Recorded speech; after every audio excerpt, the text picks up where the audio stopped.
All right, so what's up, everybody? Thanks for clicking this video. Thanks for tuning into my channel. My name is Simon Hill, Black American from Louisiana, coming to you live from Budapest, Hungary, and I'm here with my beautiful wife. Say hi, boo. Hi everyone, I'm AKDI from Turkey. I'm Simon's wife, and I've decided I want to learn how to speak in tongues. Go ahead and start. All you got to do is speak in Turkish, and most Americans will say, she knows God. Wow.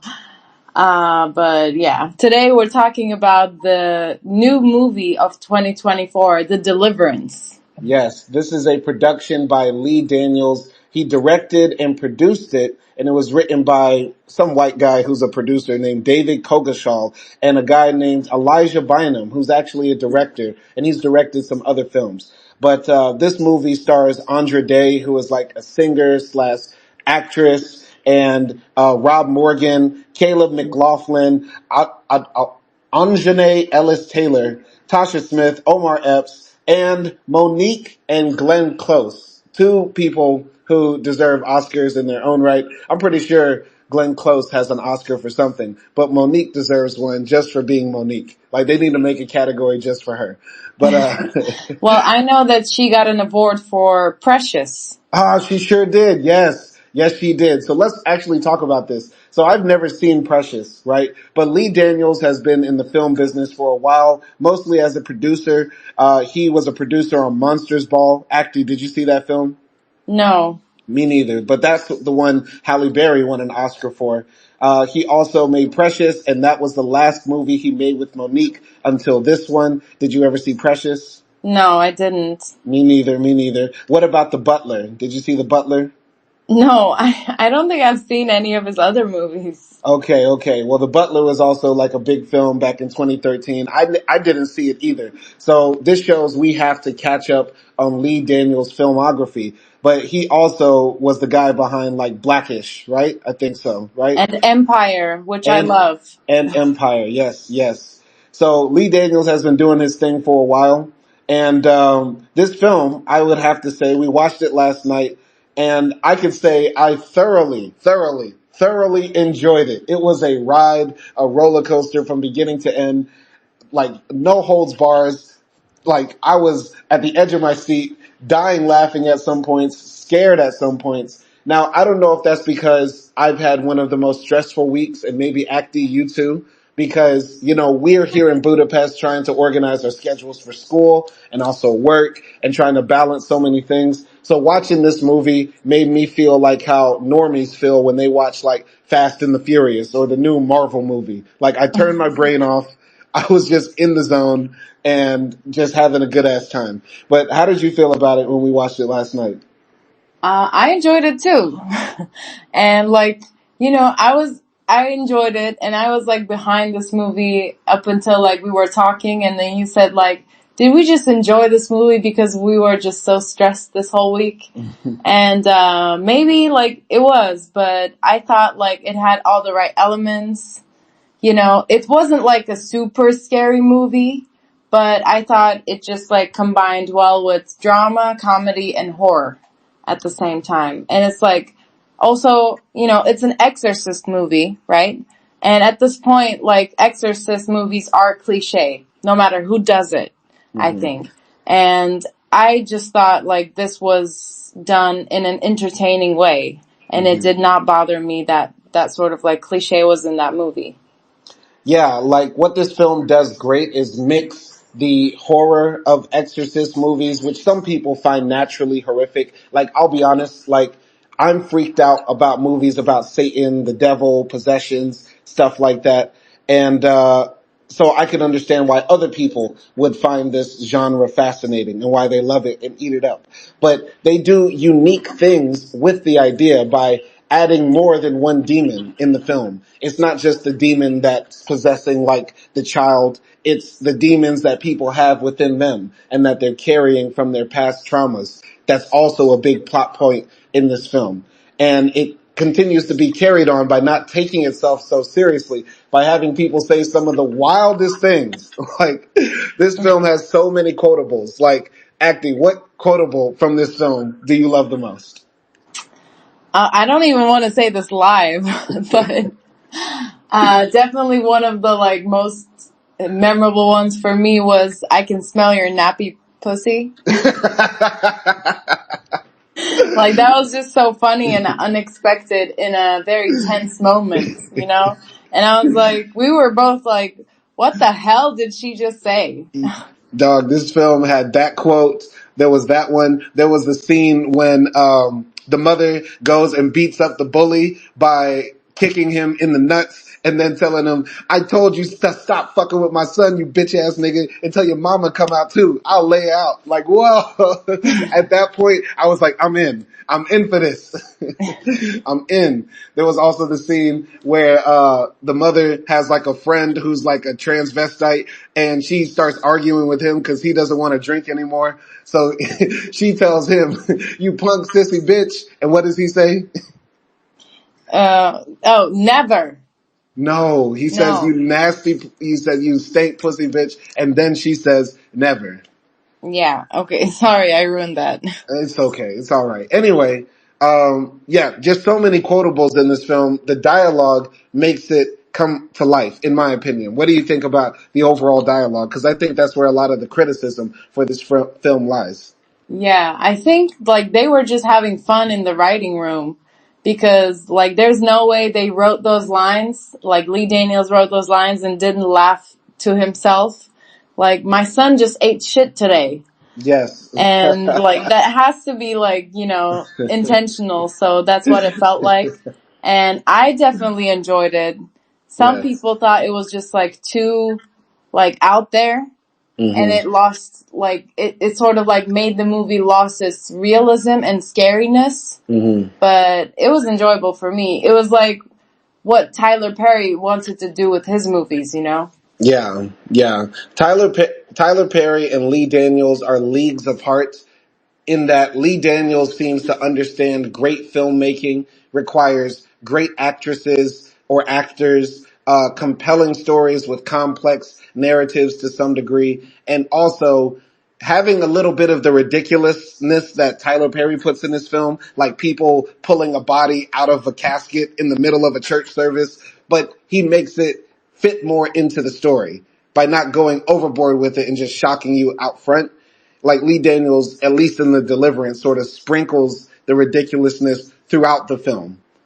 Yeah, definitely. And like the dialogue is better, the acting is better.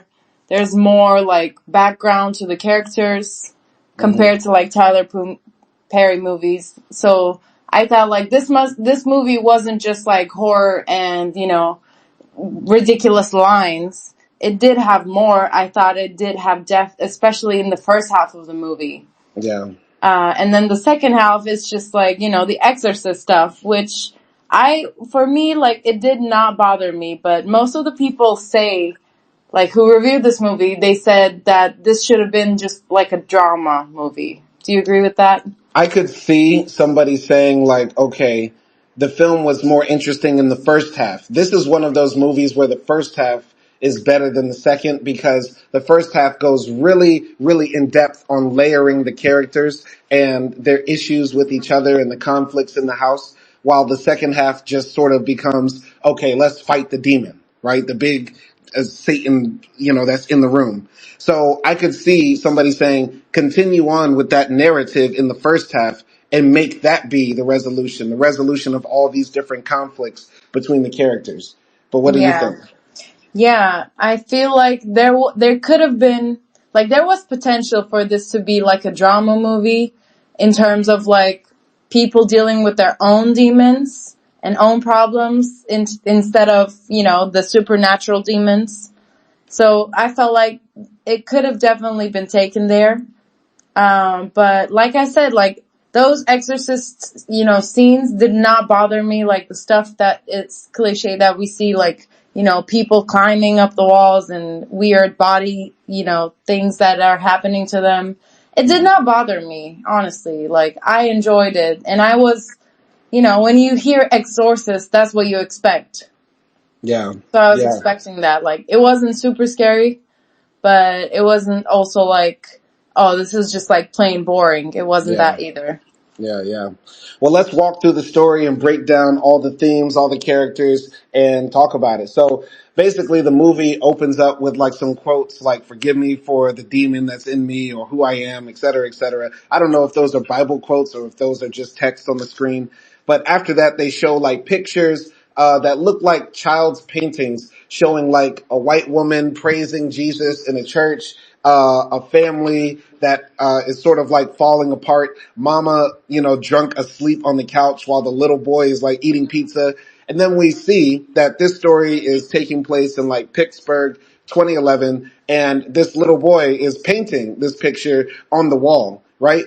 But it doesn't show any of what we saw. It's like a city with like Batman and, colorful images, and he's calling for his mom to come. The mom comes and looks at the picture and says, yeah, like we did this together. And it looks like they're trying to put together this new home, right? The next scene is like this, preacher woman in church, and she's, preaching to this mostly black congregation, but there's like this very, very light-skinned woman right there. And I'm going to say light-skinned for right now because I'm going to come back to this. But there's like this light-skinned woman right there clapping with this blonde wig on, and the rest of the people are like saying hallelujah, praise Jesus, and all that. And then there's a dinner scene where all the characters are around. And at the dinner scene, we have the mother, whose name is Ebony, her son, her little boy's name is Dre.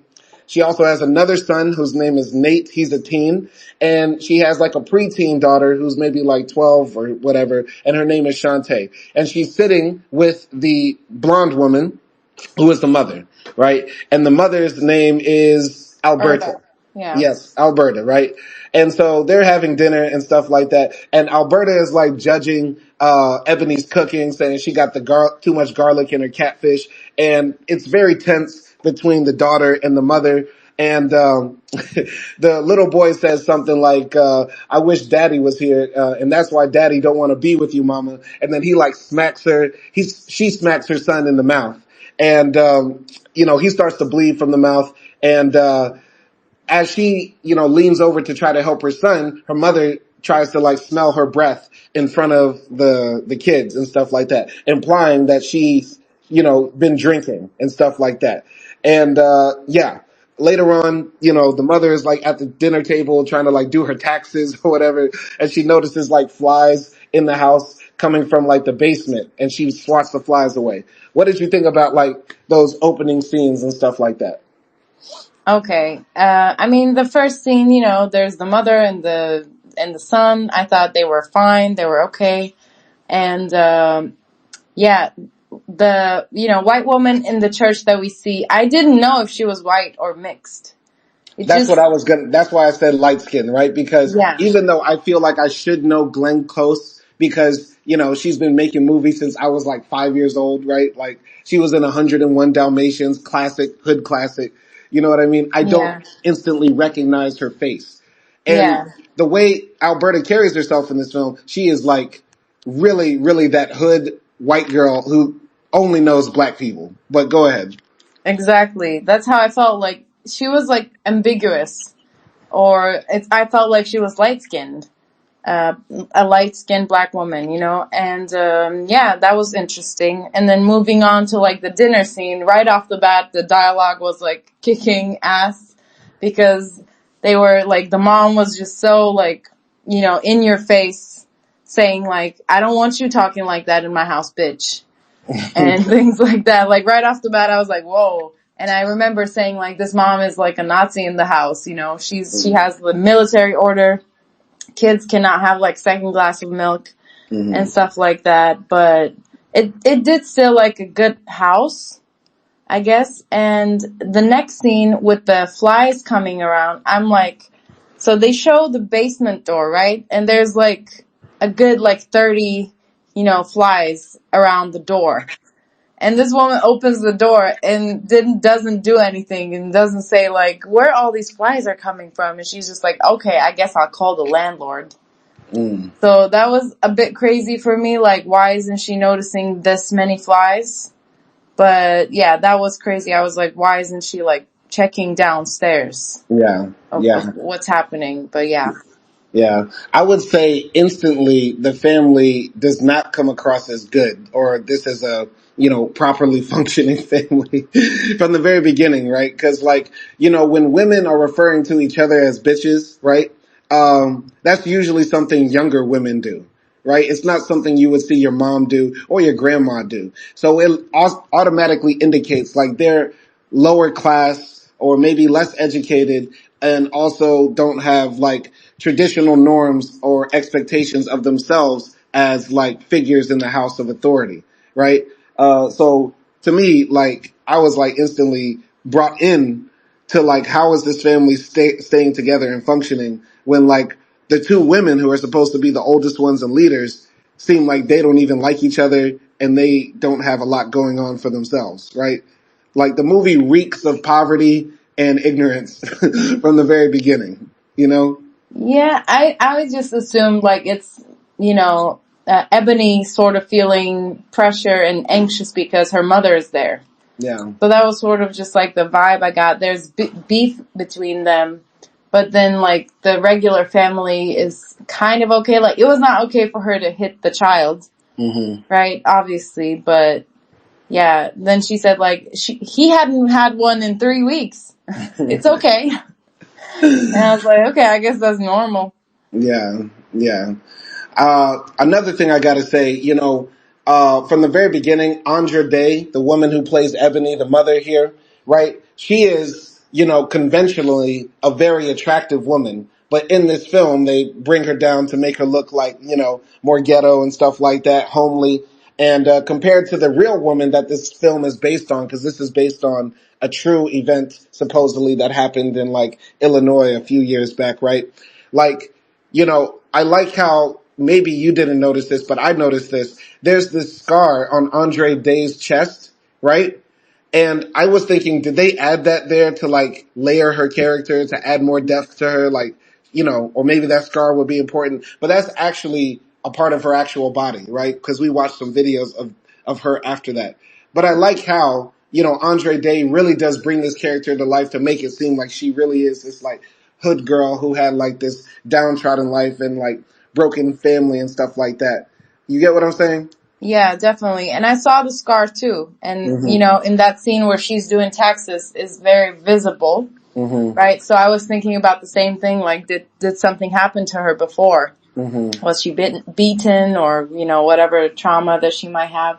So Yeah. yeah, and I do agree with you on the acting.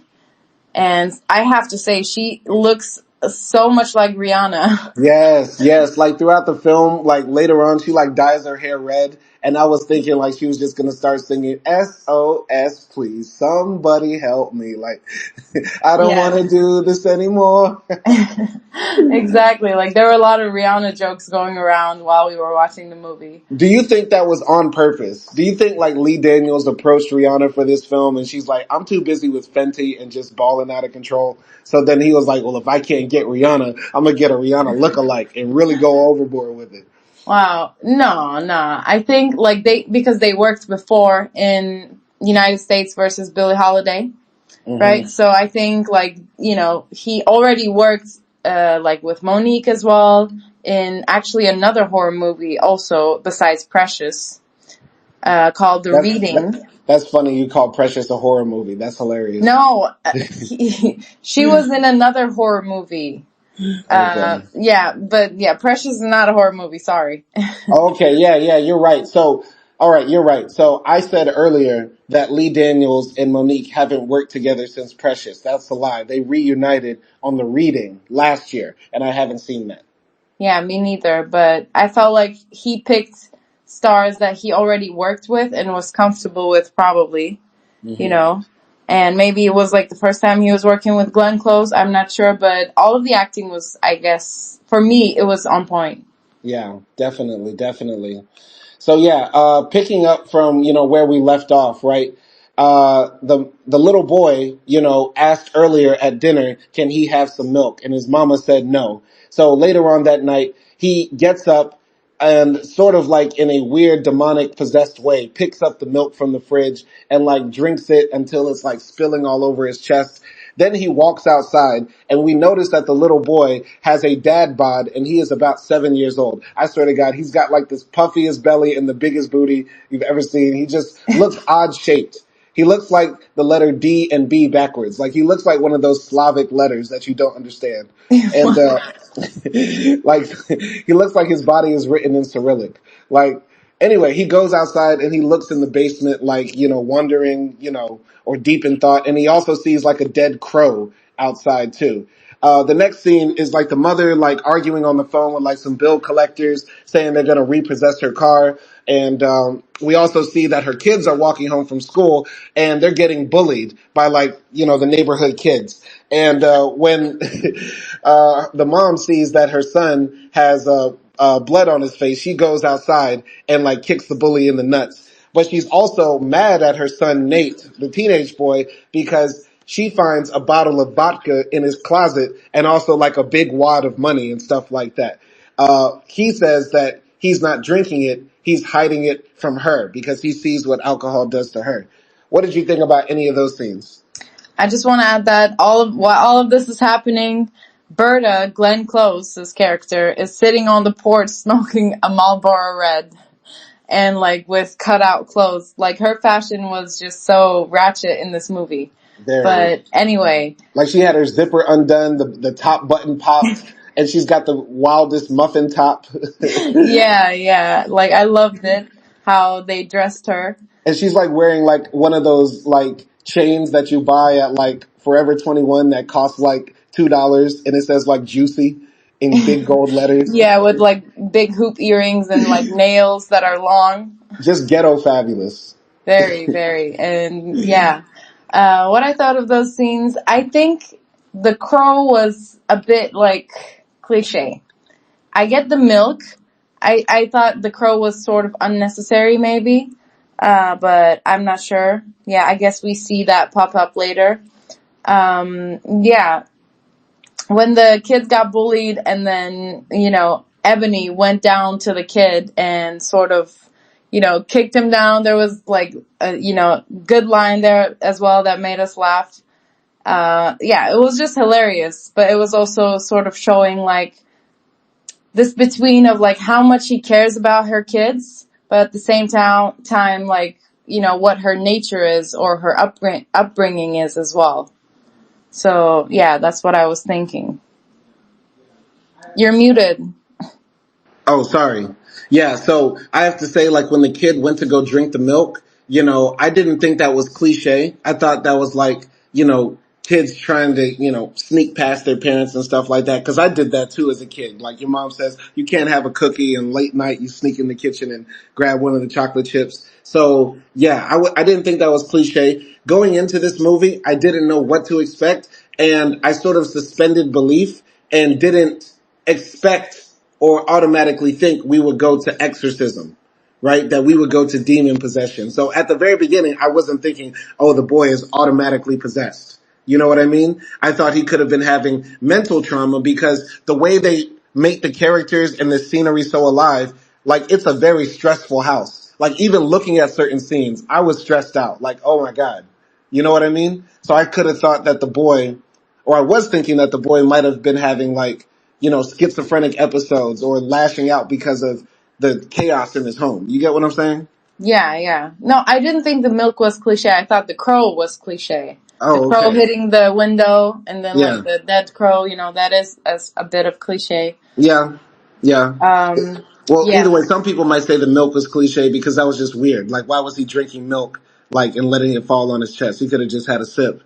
But, one of the big issues is like, how did the mom not notice that her floor was sticky the next morning and that a whole carton was gone? Yeah, there are some like little loopholes in the movie, and I thought also like it was interesting how Berta and Ebony they had that conversation in the porch, and we sort of like learn a little bit about Alberta's character. Yeah. And so Alberta is like trying to turn her life around because she's like, her daughter is saying like, you think you're so good now because you turned your life around and you worship in Jesus. And, Alberta's just like, girl, I'm just trying to try. And, Ebony says, yeah, cause you are one hell of a mother. like sarcastically, right? What did you think of that conversation? Yeah, like, I thought that she also says something like model of a mother, right? So it was like, I felt like she was a old hoe, just been around, slept with everyone. She's the white girl in the hood, and she is attractive, like, still, even to her age. And she does take care of herself, but there was definitely like some resentment from Ebony towards Yeah. her, and like the way they are speaking to themselves, like bitches and hoes is like flying in the air. Yeah, Like bro, there was there's, a line. Ebony said, like, how dare you sniff my breath in front of my kids like that? I'd have knocked bitches' teeth out for less. And her mother says, then do it, bitch. yeah, it's like their dynamic is like, I feel like you can tell that they care about each other and they love Hmm. each other, but they're also like constantly beefing, Hmm. because like otherwise she wouldn't let her mom live with them, right? Yeah, And her mom is at the same time like saying, I'm just trying to look out for you, bitch. right, Like, right. it's just too much happening with their relationship. Yeah, but Ebony is pissed off because, like, it's so annoying when somebody like tries to give their life to God, but you knew them before and they did some foul, wicked ish to you, especially. And that's what Ebony says. Like, you got the church people fooled, but I remember everything. And when we find out what her mother did to her, I actually don't blame Ebony. In fact, I'll make this clear right now. I think the most evil character in this film is Alberta, low key. While the film does give everybody sort of a redemptive arc, I feel like what Alberta did to her daughter was unredeemable, in my opinion. But what do you think? Mm. I didn't think like she was the like worst character in this movie, because I thought like, what Ebony did, obviously it's not to the same level, maybe, which is arguable. Like maybe you have to ask the kids and stuff, but we learned that she was also sort of, an alcoholic, and she was hitting her kids and things like that. Mm-hmm. So it just feels like what Ebony is feeling, being a bad mother towards her kids, I feel like she's reflecting that onto Alberta. And what Alberta did was also bad as well.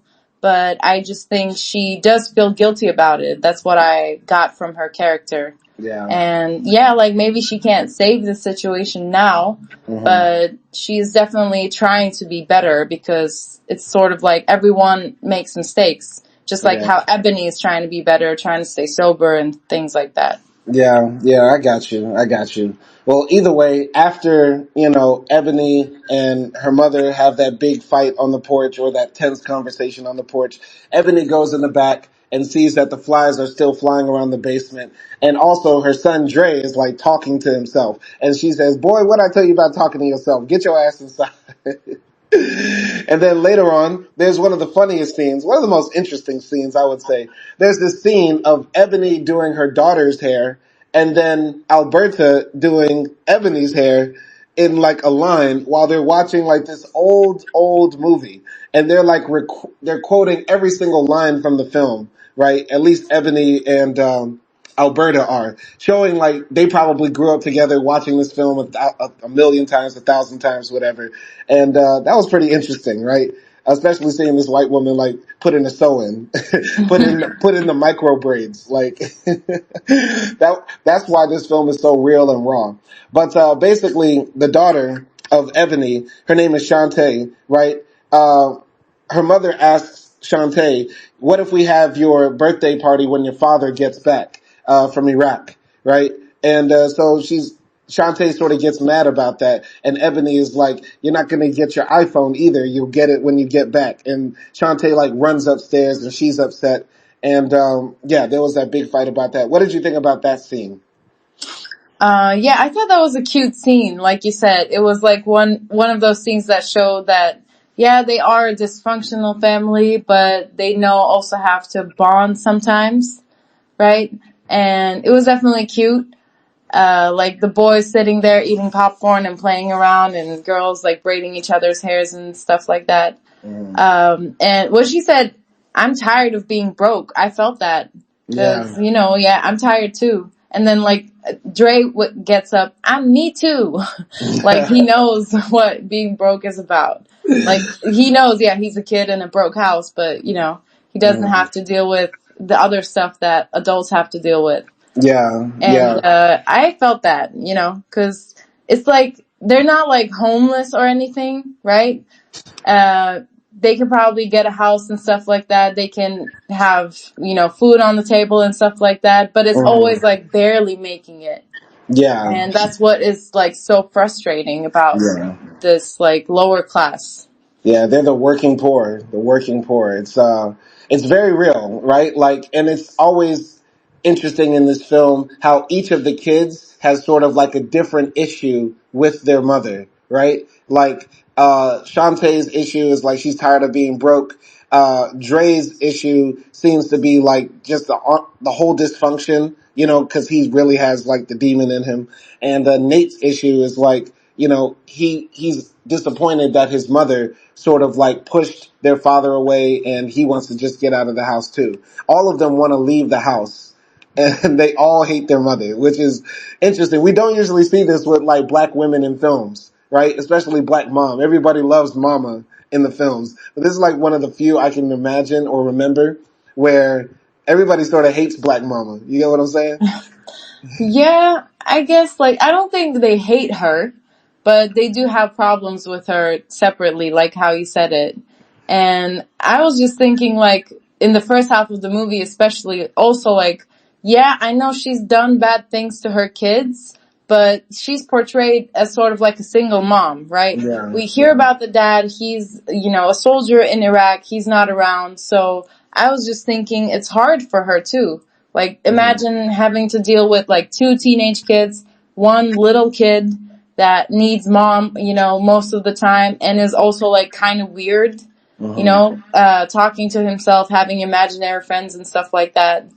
Girl wants like a phone, an iPhone that you cannot afford, yeah, and you find like vodka and money in the closet. Like, yeah. you know, it's just a lot for her too. So I was sort of like trying to sympathize with her. Yeah, I mean, Ebony's got a lot on her plate. She's got two teenagers and like a toddler, right? So that's stressful in and of itself. Add on top of that being broke, oh, you're in for hell, right? But yeah, basically after that, the next scene, you know, not Trey, I spoiled it a little bit, but Dre, her little son, goes down into the basement late at night and Ebony wakes up and hears like loud noises or weird noises in her house. So she goes to explore. She goes down into the downstairs and sees nothing, but sees that the basement door is open. She's kind of freaked out. She closes it. Then the next scene after that, we see Alberta in the mirror getting ready to go to her doctor, right? And she's, you know, wearing her black hair and, you know, she's styling herself up and then she just takes the wig off and we see she is like straight up bald. Like she looks, this is like how Donald Trump gets ready in the morning. Like it's just bad. Like she's just got no hair on her head. She looks like Simon Hill keeps the trail, right? Then she puts on like a blonde wig and then she's back to fine, right? And then she, you know, goes to the clinic and she's wearing like, you know, really, really tight jeans, a tight fitting top with her titties bursting up close to her chin, you know, lipstick, makeup full done. And as she's entering the clinic, like two brothers out front and they say, "Hey, grandma, come sit your fine ass next to me." And she just says, "I'll think about it." And she heads inside and she goes to see her nurse and her nurse is Omar Epps in a do-rag. Her nurse is Omar Epps in a do-rag. I have never seen anything so. They knew what they were doing when they made this movie. They knew people were just gonna holler. They knew people were gonna scream when they saw that. But anyway, what do you think of those scenes? Yeah, the boy going into the basement and then mom locking after him. I didn't like the thing is like nothing happened afterwards. You know, we don't know how the boy got out. Right. So it was a bit confusing for me. Well, And technically, there could have been an exit from the cellar, from the basement to the outside. Because remember, there's like the inside way into the basement and then the outside. yeah, but I don't know if like it was locked or anything, the Mm. outside as well. So it Yeah. was sort of like confusing for me because that scene doesn't end up going anywhere. And I'm Yeah. like, this woman just locked her child into the basement. Yeah. which was weird. But anyway, skipping that, the mirror scene with Berta changing her wigs, that was one of the best scenes I Yeah. thought in the movie, because like she starts as Liza Minnelli and then Yeah. transforms into Fat Joe and then transforms into like Marilyn Monroe Your bald jokes are better than mine. That was a good one. Liza Minnelli to Fat Joe. to like Marilyn. Wow, that was a good one. That was a good flip. Good Yeah. flip. And like the way that she just went into the clinic and she was like flirting with, the nurse, which was Omar Epstein. Not Omar Epstein. See, that was a bad flip. Sorry. Oh, Omar sorry. Epstein. Omar Epstein. Is it Omar Epps? Omar Epps. Oh, okay, my bad. Yeah, Melvin, played by Omar Epps. And, I would say he's a fine man, like, for his age. Mm. Yeah, and like the ladies there, and this is like the hood chemo, right? So Omar has like tattoos and a do-rag and stuff like that. And when she's flirting with the guy, the other ladies are saying like, why is she putting on so much makeup? Her titties are out and things like that. And she just like checks them Yeah. and says like, you want to say something? And just like her whole aura in this movie is like really good. Like that's how I want to be like when I grow up. Like not literally. You Like want I to don't be want to have bald? my tits out with a camel top. I don't want that, but I want her confidence, you know? You mean camel toe? Because what's a camel top? I've never heard that. No, camo. Oh, camo top. I thought you said camel top. I'm like, what No, is this new phrase? But she did no. have a camel toe in them skinny jeans. Wow, that's yeah. She Uh, was feeling herself. Yeah, yeah. One thing I have to say, we learned about this after watching the film. Apparently the woman that was like, dissing, Alberta when she was, flirting with Omar Epps, her nurse, that was Lee Daniels' sister. And apparently, when Lee Daniels was filming this film about exorcisms, some weird paranormal stuff was happening. So like, his sister got diagnosed with lung cancer, supposedly like 2 days after filming, right? So that's just some trivia out there for people that think that's weird. What did you think about that factoid? Well, I think like, we can think certain things happen because of, paranormal stuff. Mm-hmm. And I do think Lee Daniels does believe in this story, because Mm-hmm. that's what it felt like watching his interviews, right? They were praying on the set every day. Yeah. And they had also like a priest or somebody with them to lead the prayers and things like that. So if you believe in that, then you can just connect the two dots and that will be a reason. But yeah, it's sad that, she got diagnosed with cancer. I hope she's better, I hope she will get better and all the good things to her. Yeah. I think, the realism in this film makes you sort of not pay attention to the exorcism part that is coming up, right? And I think if you're the type of person to be prone to believe in spirits, demons, possessions, that sort of stuff, you're more likely to see it, right? Now, if you're watching this film, like from my perspective, I don't believe demons can possess people. That's not something I believe. I was thinking like, okay, that's not coming up. But like you said, Lee Daniels probably believes in it. So maybe, he saw those patterns, right? Just like what you said, you Yeah. know? And And yeah. I think possibly being involved in a film like this can make you be more prone to it because actors really get into their characters and what they believe. So maybe somebody like Andre Day or Glenn Close or whatever might not have automatically believed in this stuff, but when they're inhabiting those characters, they might have seen those things or seen those patterns. Yeah, from like the interviews and stuff, it felt like maybe the only person who wasn't really buying this stuff was Glenn Close, Yeah. right? Because they said like, if you don't believe in it, you can watch it like from around the corner. But then she started joining in and stuff like that. So it's definitely interesting. And I do agree, like, if you believe in this stuff, I think it will make the acting better Right. overall. Lee Daniels also said, he was reading about the filming of The Exorcist, and The Exorcist famously had a lot of paranormal stuff during the filming and after the filming. I believe many of the people that were involved in filming The Exorcist died in mysterious ways. And while they were filming on set, some people said they experienced, paranormal activity around them, right? So I think maybe it's possible Lee Daniels is just saying this to like sell the film, but it's also maybe he sees, talking about these sort of spirits and ideas can also bring it up. I don't know his level of Christianity or belief, but it's Yeah. possible both are right. You get what I'm saying? Yeah, I think so. And I don't believe in this stuff either. I don't believe in possession. I don't believe in demons and evils, and I don't even believe in God, right? So for me, I sort of believe in energy and sort of like, prophecies that we set for ourselves. So I think it's possible, like, if you do go into that with that mindset, you might gather that energy or that, Hmm. events a little Yeah, bit. Like, that's sort of what I believe in. It sort of becomes like a self-fulfilling prophecy. yeah, yeah. I just want to go back quickly to what you said about her locking her son in the basement and nothing is done about it. I think one of the interesting things about this film is that it makes the audience question, like, what's abuse and what's discipline from parent to child.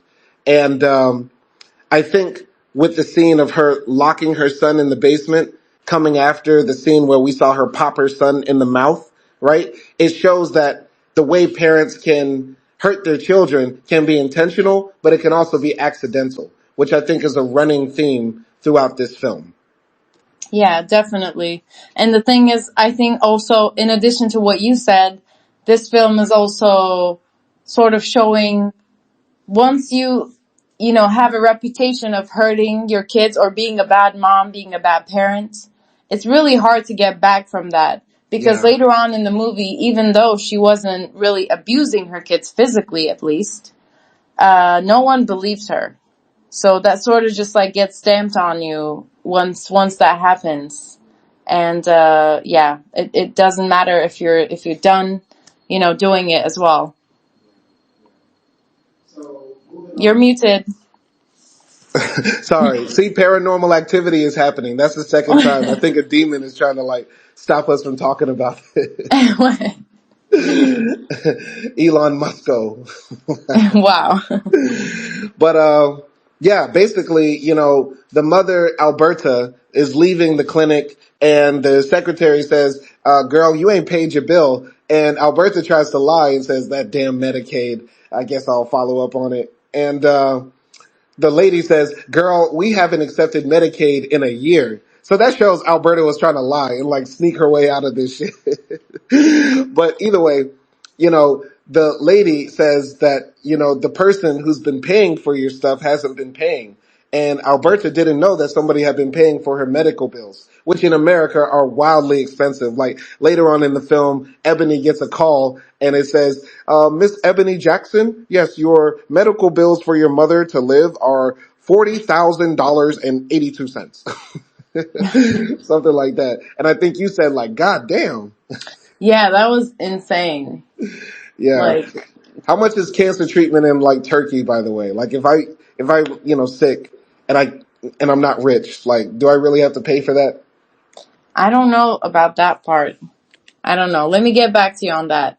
All right. Thanks. So anyway, after that, there's the scene of Ebony walking home in a red dress in the middle of the street, kind of drunk. Her son Nate is looking out the window and seeing her mom like wobble through the streets, and he's like shaking her head disapprovingly. Ebony walks in home and sees her mother is like awake on the couch, and like Ebony says, "I didn't drive. Don't worry about me." The mom is like, "Thank you for paying for my bills," and Ebony's like, "I didn't want you to know about that." And Ebony says one of the funniest lines in the film, "I'm fucked up. I'm gonna go pass out, mom." And While like she's like scratching her wig. yeah, like she's like scratching it away, and she tries to do like the drunk walk, like trying to walk with a purpose. That was so on point. Like like trying to attempt to be sober walk. It was so good.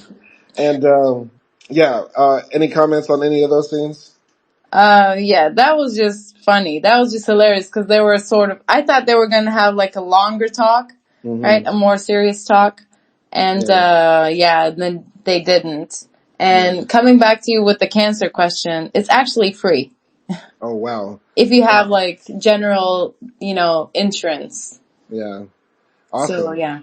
Awesome. Awesome. Well, so one more thing America can't get right, but the Turks can, apparently. Free healthcare. But yeah, basically, Ebony is upstairs asleep and like, she has this dream of this man like sort of walking down the stairs, and we see this image of this man like standing in her bedroom, and she wakes up scared and terrified and stuff like that. And she goes downstairs with a baseball bat because she hears sounds all over the house. And also the flies and the smell from the basement is getting like more intense. She slams that door shut, and she goes to throw up in the kitchen. And her son, Nate, the teen son, walks downstairs, and she says, she tries to lie, like, I've just been sick or something like that. And the son is like, were you drinking? And he's like, don't ask me them questions. The real question is, are you selling drugs? Where'd you get that money? And Nate says, Dad's been sending me money through Western Union. I'm saving that money to get out of here because I hate you. And so then Ebony slaps her son, and then he like pushes her, and she falls down, and she says, oh, you done fucked with the wrong one today, bitch. And she's about to go off on Nate. But then her other son, Dre, runs down to try to break up the fight, and he slips over a toaster or like a blender, whatever, a kitchen appliance, and it falls on him. And then Nate, once his mama is done beating up him, he says, yeah, you're such a great mom, bitch. Something like that. And Ebony is taking care of Dre in the kitchen. Any comments on any of those scenes? Oh yeah, there's a drama happening in this house every single day. Like at Yeah. least 3 to 4 dramas a day. And yeah, that was definitely like the smacking and the lines were insane, like how this family is talking to each other. Hmm. And they're like, we just get more into, Nate's character. We Yeah. know now that he doesn't want to live with her mom. He doesn't, he's just trying to escape, and it seems like everyone misses their dad. And going back to, the dream that Ebony had with the man, I didn't connect the dots there. Like, I wasn't sure what was happening, what was that dream that she was having, and I thought it was her husband. Yeah, I thought the direction the movie was going to go was like, that was, her memory of her husband really being like abusive and stuff like that. But maybe she didn't tell the kids he was abusive. And maybe Iraq is really like, I don't know, a graveyard. Like he was tied to a rock and pushed into a bridge, pushed off a bridge or something like that. That's where I thought they were going with this. You know what I mean? But I don't Yeah. know.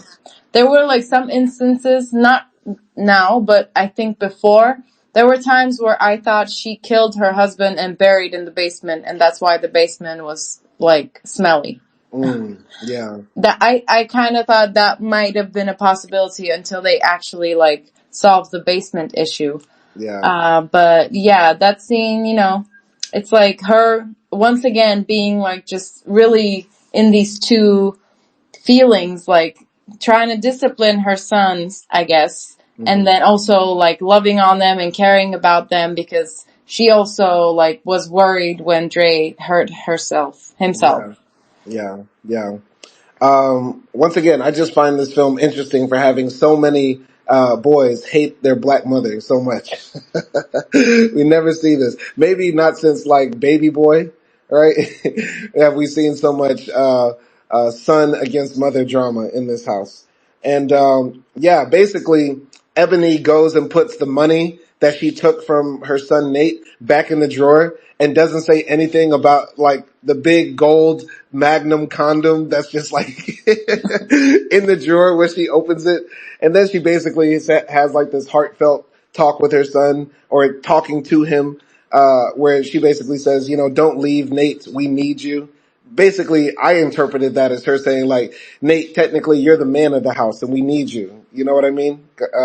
But yeah, what did you think about that, if anything? Yeah, I kind of interpret it like the same way because I felt like she was sort of looking up to him in terms of also maybe financially helping her as well because Hmm. he's the oldest. I guess he's the oldest, right? Yeah, Not the girl. Yeah, yeah, yeah. he's the oldest, child that she has. So I thought maybe, yeah, she saw him as also like a helper as well Hmm. around the house financially. And, in addition to that, like, she does horrible things to her kids throughout the movie, like slaps one of them in the mouth and slaps another one, right? Hmm. And constantly like gets mad at them and stuff. And we never say sorry. We never Yeah, hear her say sorry. yeah. And I think like we never really hear sorry throughout the movie from anyone, right? Not from Alberta, not from Ebony. And I thought that was also just like her way of trying to apologize without actually apologizing. Yeah, I mean, from all the whoopings I got in my life with belts and slippers and slaps and punches, all sorts of stuff, I've never gotten a sorry. So that's just normal. But I think once again, the film is asking the question of the audience, is Ebony abusing her children or is she just a strong disciplinarian, like traditional, spare the rod, spoil the child type of, disciplinarian? And I think that depends on your interpretation. So I'll ask you, like when she slaps Nate, is that abuse? Um, okay, if that was like a one-time occurrence, I wouldn't call it an abuse, right? But knowing that she probably abused her kids before, yes. I think for her, it becomes abuse because we know that she's been drunk. We know that she hit her kids multiple times. So I don't think like if it's repetitive, I think it is abuse, yes. Okay, so if that's the case, then like at least 60 to 70% of, kids in my generation were abused. Is that what you would say? Yeah. Okay. All right. I would say that, this is a type of discipline for children, right? And the power that you have as a parent, right? You can pretty much do mostly anything to your kids, short of like, touching them in places that they shouldn't be touched, or literally killing them, and still have them love you, right? Uh, because that's the dynamic you have. Like as a parent, you're taking care of them, and in exchange, you get to go ham on them with the belt because you didn't get a promotion or you just hate your job in life, right? But the issue is like beating up your kid or slapping your kid doesn't teach the kid anything in the long run. It's just like a temporary solution if it works, because sometimes it doesn't work and the kid is like becomes more rebellious, right? Maybe they start hitting back their parents, which is sort of what happened with Nate at that time. Hmm. So you don't even know if it's a temporary fix, but even if it's like fixing things in the moment where you're sort of like your kid avoids doing the stuff that you don't want him to do, Yeah. I think in the long run it doesn't contribute anything to their discipline, to their education, to their emotional intelligence, nothing. So Right. that's why I think it's abuse. I don't think I can call this discipline. I think hitting your kids without love in the house is abuse. Yes. But I think if you can hit your kids a lot, but if there's also love in the house, that is not abuse. And that might sound contradictory. That might sound contradictory, but that's how a lot of our parents grew up. That's how a lot of us grew up. We got hit on a lot, whooped on a lot, smacked a lot, but there was also love in the house too, right? And of course your parents didn't come to you and say sorry, but you got ice cream the next day. You ate your favorite meal, for dinner next evening, right? They took you to the movies. They bought you a skateboard. You know what I'm saying? Like, the house can't just be belt, belt, belt, coat hanger, slippers flying across the room. You Oh get what my I'm saying? god. Yeah. It's gotta be a mix of, I got you some roller skates, you better get some grades, or this belt gonna come out again. Now I'm not Wow. saying that's how I would parent, but I'm talking about the experience of people who actually got parented that way. And none of them, most of them would not say that they hate their parents. There are people that got mad whoopings that would still slap you if you talk shit about their mama. You get what I'm saying? Yeah, of course. Like, even though I say it is abuse, which I think it is, it doesn't mean that kids are, like, gonna hate their parents when they grow up. But I do think it does create, like, some sort of damage to the kid. But yeah, like, obviously, yes, it's better if there's love in the house, but I still don't think it's okay to whoop your kid constantly. Yeah. I got you. Well, moving on in the story, basically, Ebony is sitting outside in the back of her house with her son Nate, who's too grown to be on a swing, and her daughter Shantae, who is like texting her father. Ebony asks Shantae, "What are you and your father talking about?" Ebony don't want to say it. No, Shantae doesn't want to tell Ebony, her mother. And so then what does Ebony say? Do you remember? She says, like, it's just personal, right? No, no, what Ebony says, not today, bitch. Oh, yeah, yeah. Okay. Um, yeah. So anyway, the guy who is a handyman says, the reason you have flies in your basement is because there's a dead cat. And Ebony doesn't want to pay for it because she's like, I'm going to call the landlord because I just moved into this house. He should take care of a dead cat that's been there, right? And the man says, I need to get paid today. Nate says that I'll do it. He runs upstairs to get the money. And meanwhile, we see in the front of the house, Monique shows up, and Monique plays the woman named Cynthia, who is basically like the agent from Child Protective Services, also maybe the parole officer for Ebony, because Ebony was apparently in jail before, and she got her kids back through Cynthia, who works in the government, right? And so Nate comes down, gives the man the $60, and Ebony tells the Asian guy who's leaving with the dead cat. Do you remember what he says? Um, Go fry that and eat it with soy sauce, bitch. There we go. Finally, Acty hit it. Finally, she did it. Sorry. Yes. I get confused when you say the lines like that. Sorry. Anyway, that was one of the funniest lines. Once again, this film shows no holds bars. And basically Cynthia comes and Ebony is actually not happy to see Cynthia, right?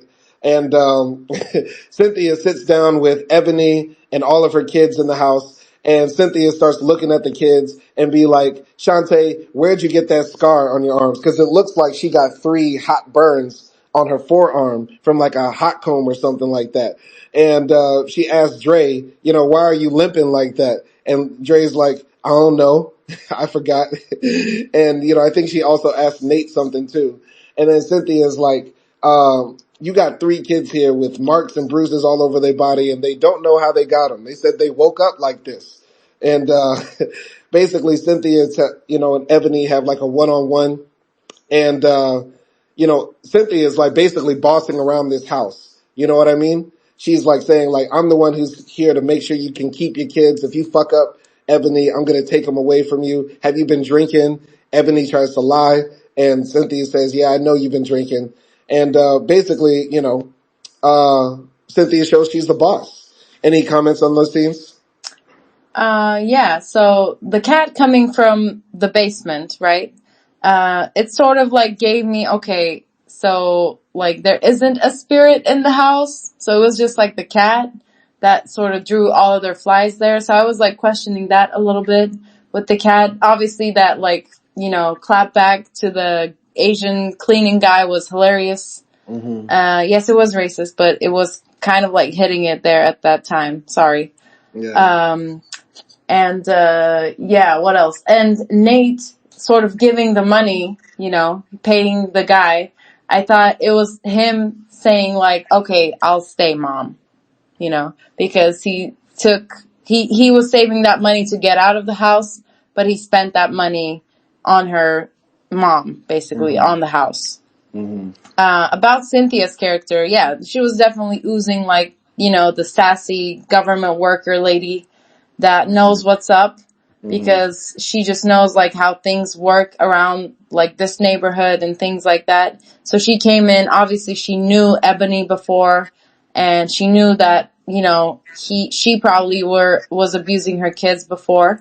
And I just sort of like, from her I got, yes, like she was threatening Ebony to take the kids away, but she was also like really stretching the extent of her patience. Yeah. Basically, like she understood that Ebony was in a hard place, Hmm. and maybe she assumed that she was trying to get better, but she didn't let Ebony know that, and she Hmm. was just trying to it felt like she wanted Ebony to do better. Yeah. Yeah. Like in this film, there's love in between like the spicy takes they have on each other, right? Cause like Cynthia's leaving and she says like, I hope you have a better day, Ebony, you and your cockeyed mother. You get what I'm saying? Like in between the roasting, in between the roasting, there is still love there. And I really love how Monique's character is like powerful, bossy, commanding the scene and everything like that. And, yeah, it also shows like, you know, Ebony, there is somebody higher than Ebony, right? Somebody can boss her around. Cause up to this point in the film, we've only seen Ebony sort of dominating the house. But Cynthia comes and she like sits in like the lazy boy and pops her feet up. You know what I mean? Yeah, yeah, I definitely loved her like character as well with the Yeah. polka dot suit. Yeah. With the And polka yeah, dot she suit. came in, and there was also like when she's leaving, they go onto the porch to like see her off, and there's another lady in another car that we don't know what she's doing there, but she's just like looking at the house and looking at them Yeah. That as lady's well. hella important for later. But anyway, so basically later on that day, Shantae's birthday party is happening. Everybody's at the house, like Shantae's friends from school and also some of Ebony's friends. She's got this sassy tranny in the house, who's like playing dice with like, Nate and saying he's going to teach Dre how to play dice and stuff like that. And, Alberta is in the kitchen, making a cake and flirting with the nurse, after he was singing karaoke. And they have like this touching moment where they like hug, from the back and stuff like that. And, it was cool to see Alberta get loved on, I guess. But, yeah, Ebony tells, Dre to go to sleep. And, she basically finds Dre, in the basement banging his head on the door. And she's like, how'd you get down there? And he's like, I don't remember. I don't know. So she puts him to bed and then Ebony goes downstairs and she gets like hella drunk. She's like dancing with like dudes all around her. Her mom is watching and she's sort of like upset. Also her trans friend is watching and is like disappointed too because it's like Ebony going back to her old ways. Ebony begs her friend, to stay, but girl says, he has to go to work or she has to go to work and Ebony should too. And, they get mad at each other. And, yeah, Ebony is just like, caught in this loop, where she like gets drunk and falls asleep and, weird things happen at night. And later on that night, she hears like banging sounds all over the house and she's yelling at her kids to stop, but they don't, or whatever isn't stopping. So she goes into the kids' rooms, slams the door shut, and we don't know exactly what happens, but we hear some banging sounds. Any comments on that? Yeah, I thought the party scene was also one of the best scenes in the movie as well, just like to see the whole community dynamic. It Mm-hmm. was like, it was funny and it was a happy moment briefly. Mm-hmm. Yeah, I agree with you on that. Like, it was nice to see Alberta getting loved on because we know she has cancer, right? So it's Mm-hmm. like she's living her life and things like that. Training Friend was hilarious. Mm-hmm. Yeah, what else? And yeah, I guess that's it. Like, it was a funny scene and it sort of like lightened up the mood a little bit Yeah. for the tension. Yeah, yeah. There was that conversation, between Omar Epps and Alberta in the kitchen where he asked her, is Ebony really your daughter? And, Alberta sort of says like, yes, I birthed her. She came out of me and stuff like that. And even still up to this point, I didn't really even know that, Alberta was white. You know what I'm saying? Because I still thought she was like a very light skinned black woman and stuff like that. So I was like, why are they continuing to question her about this? But now looking back in the context of the film, like Alberta is constantly seen as sort of like an outsider or an anomaly, right? Like this white girl who got a little bit of swag, maybe a little bit of ass, and she knows how to do black hair, and she talks specifically in the right accent. Like, people still look at her, oddly and differently and stuff like that. And they're always like questioning her reason for being in the culture. Does that make sense? Yeah, I guess so. Yeah. I was the same with you. Like, I didn't know if she was still black or white or mixed or whatever. So I was feeling the same thing, like she was getting questioned. Yeah. And just continuing from that, I'm just gonna add something. Like when the Child Protective Services came, and when Lady Cynthia was questioning the bruises on the kids, I was thinking more like, okay, I guess like Ebony is doing those things, but at the Mhm. same time, in the back of my head, I was thinking, is it the spirit? Yeah. Are the kids like just really waking up with the scars? And then when the thing happened with Dre and he was banging his own head to the door, he Mhm. obviously made a bruise to his own forehead. So Mhm. I was like, okay, maybe it is the spirits that is like really leaving those bruises, and then now nobody's gonna believe Ebony. That's But what I that's the was thing, thinking. like if you watch this film with the experience or background of knowing, like, kids get abused in wild ways, right? Like when they showed Shantae having burns on her arm, I thought about people that I went to school with who came with burns on their arms and hands because that's how their parents disciplined them. Like they would heat up a coat hanger and put it on their kids' skin, make their kids put their hands on the eye of the stove, stuff like that, right? Like there's people that get that sort of punishment from their parents, right? And so it's not hard to believe that. And I think the beauty of this film is like they make the demon more than just a demon that's like possessing the kids. You have an abusive mother in the home who could be hurting them, right? And that's the real demon that haunts. Yeah, I think exactly. Like the problem is not only supernatural, but it's also like life, right? Hmm. And the actual abuse that's happening. And I guess through the supernatural, both of them kind of get solved a little Yeah. bit. Yeah. But, picking up on where the story was. So Ebony runs into the room where her three kids are sleeping because she hears banging all through the house. But really the banging was going on downstairs because Alberta and Omar Epps were getting it on. They were hunching. And so, I don't know if Omar pulled the wig off of Alberta, but he leaves the house and gives her like a peck on the cheek. Not a real Wow. kiss goodnight. He gives her a peck on the cheek. And, Alberta runs upstairs because she hears like banging upstairs too, right? And she opens the door and finds Ebony, on the floor with the baseball bat. And there's like a hole in the wall where the painting was that her son made. And she sees the three kids, Dre, Shantae, Nate, huddled in a corner. And Alberta says, tell me what happened. Shantae says there was screaming and something. And she says, I don't know, basically. She says, I don't know. Nate says, I don't know too. But Dre says, she threw us against the wall.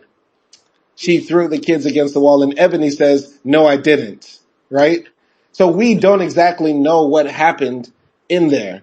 But Alberta looks at Ebony and says, get out. Because it's not hard to imagine that Ebony got drunk, lost her cool, and started beating on the kids again. What did you think happened in the room?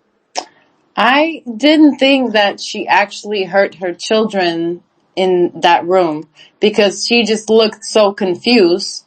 And also imagining like, okay, you got fucked up and you got drunk, right? You went to sleep and you're sleeping and then you're just gonna wake up and like throw your kids into the wall. Like, I don't Mm-hmm. know, like, yes, she has had like abuse problems before and things like that, but it's just like she just looks so, baffled.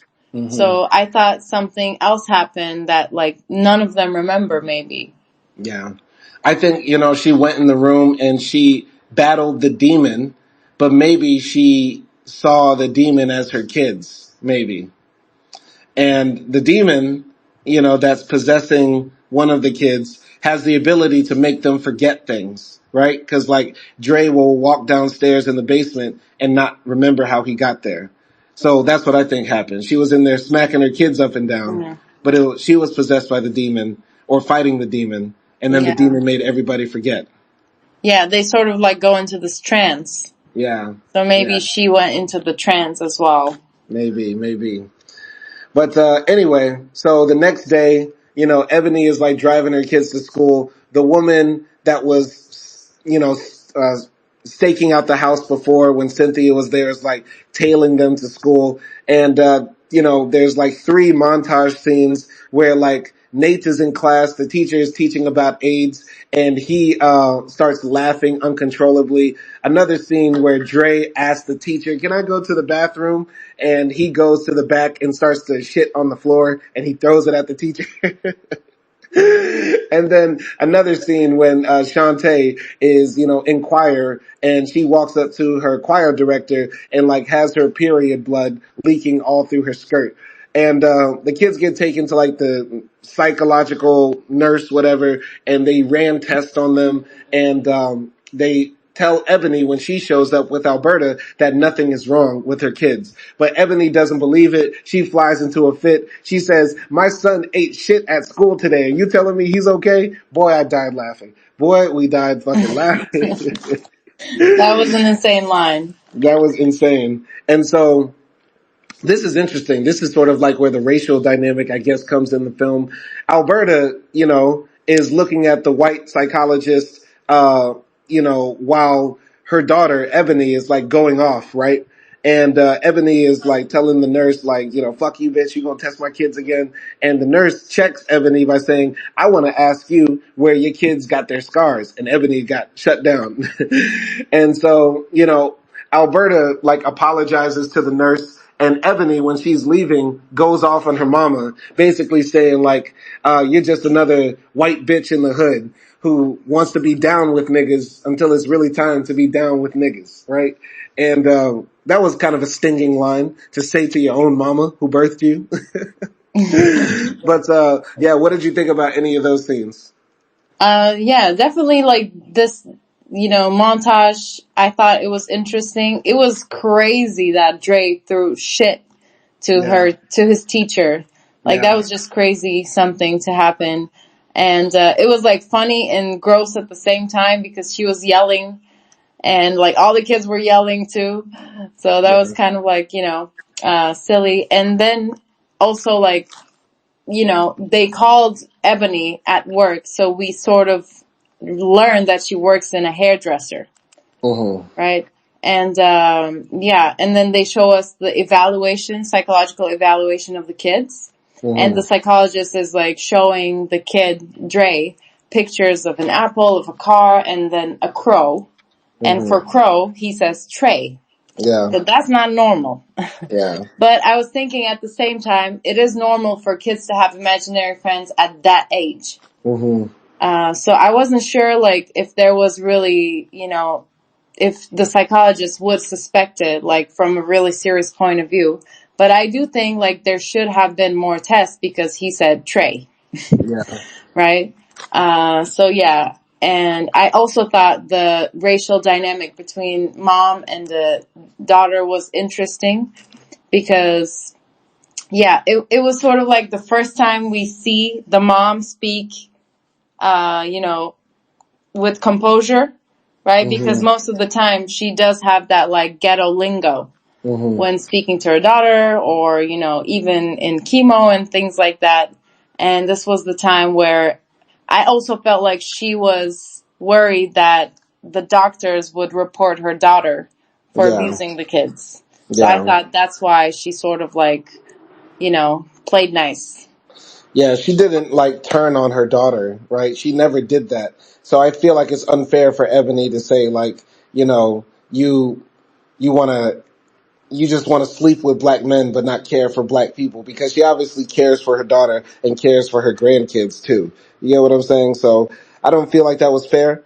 But I feel like in general the whole dynamic of Alberta being white and Ebony being mixed, I felt like it was a bit unnecessary and a bit forced. It's not like a plot point I felt like that really moved the story forward or a big tension point. There could have been enough tension if like the mother was Taraji P. Henson and she used to be a hoe. That's all we needed. We didn't need Glenn Close to be a ratchet white woman. You know what I mean? Like, I think it would have been an equally powerful story with just the mom being an ex-hoe who's trying to turn her life around to Jesus. Ebony being an ex-alcoholic trying to raise her kids as a single mom, and the dynamic they have living in the house. You know? I like that, there was a dynamic such as white mom, black daughter, because Mm-hmm. I thought it added depth to their relationship, because it was like not only, yeah, she had some trauma because of her mom, there was Mm-hmm. also other issues that just Yeah. sort of always separated them and Yeah. caused them to have arguments. It was the racial stuff as well. And it just felt like at that time, Ebony was reaching for the race stuff because she wanted to hurt her mom Yeah. because she was just stressed out about the kids. Yeah, definitely, definitely. But moving on from that scene, right? Later on, Ebony is like giving her son Dre a bath, and she's wearing my favorite T-shirt throughout this film. She's wearing a long black shirt that says "Who you calling a bitch?" And anytime Ebony has like a gangster moment in this film, she's wearing that shirt. I love it. The outfits, the whoever did wardrobe needs a Oscar. I Agreed, lo- agreed. And like then I also had a heart attack when they said 3 kids are in the hospital and your balance is No, that was insane. $30,500. That was What the hell insane. was that? That's welcome to America, baby. Yes, yes. So basically, like she's giving a bath to her son Dre, but then she like goes downstairs to get something, right, and she sees her mom putting up a cross on the kitchen in the kitchen, and there's a back and forth between Alberta and Ebony about the cross because Ebony, feels like her mom is just finding a new drug to be addicted to, right? And she sees Jesus as that. And Ebony tries to take the cross off the wall, but her mother like sort of fights back, and it gets very tense, right? And when Ebony goes upstairs, she sees her son Nate trying to drown her other son Dre in the tub. So Ebony, at this point, doesn't decide to smack Nate. Like she smacked her son earlier, but doesn't smack him now. She's just trying to pull him off of her son Dre. But I swear, if I saw, one of my kids killing my other kids, boy, that boy getting beat down. Beat. Can I get a beat? You know what I mean? Like, what Yeah, the like, hell? definitely, if I saw that happening, I would smack my son too. Yeah, definitely. But anyway, eventually, Dre gets saved when sort of like Nate gets pushed back, right, from some force. And, Dre is just staring intently at his brother while Nate is like hugging his grandma. That was a very cool scene. I like the cinematography, right? The color contrast, everything like that. That was just well done. Any comments on that? Yeah, I like the scene as well because we weren't expecting Nate to strangle Dre. Like, Yeah. I don't think anyone was expecting that. We sort of knew that maybe, like, we definitely knew that Dre was under the spell of the devil, but yeah, after like the whole 3 of them getting into trouble, then we sort of Hmm. think, okay, all 3 of the kids are now under the devil's spell. Hmm. And yeah, but that was definitely unexpected. I thought that was tense. Yeah. With the cross and like their conversation, Ebony and Alberta, Yeah. when Ebony tries to take the cross off and reaches for it, Ebony holds her arm, and that's when Ebony says, there she goes. This is the mother I know. So it Hmm. kind of felt like, okay, Alberta was abusing her too, like physically hitting her and things like that, maybe. Uh, and I do understand, like, the hypocrisy of Alberta from Hmm. Ebony's point of view, because I do also agree that religion is a drug. And I Hmm. understand, like, why she is skeptical about God and religion. She doesn't want it in her house. Yeah. Yeah. But yeah, that was definitely interesting. And like after the whole fighting off scene was finished, like we hear Nate saying, "I don't remember anything. I just try to kill my own brother." And yeah, so that goes to show also like he was in trance and he was like just being controlled by something. Yeah. Yeah, I thought that scene was just very powerful, right? Because you know, the way it was shot, Nate saying he doesn't remember, it added a lot of mystery, right? This is where I knew the film was definitely going paranormal, right? But it also showed like this house was just totally dysfunctional, and nobody can seem to agree on anything, whether to believe in God or not. And yeah, just great scene.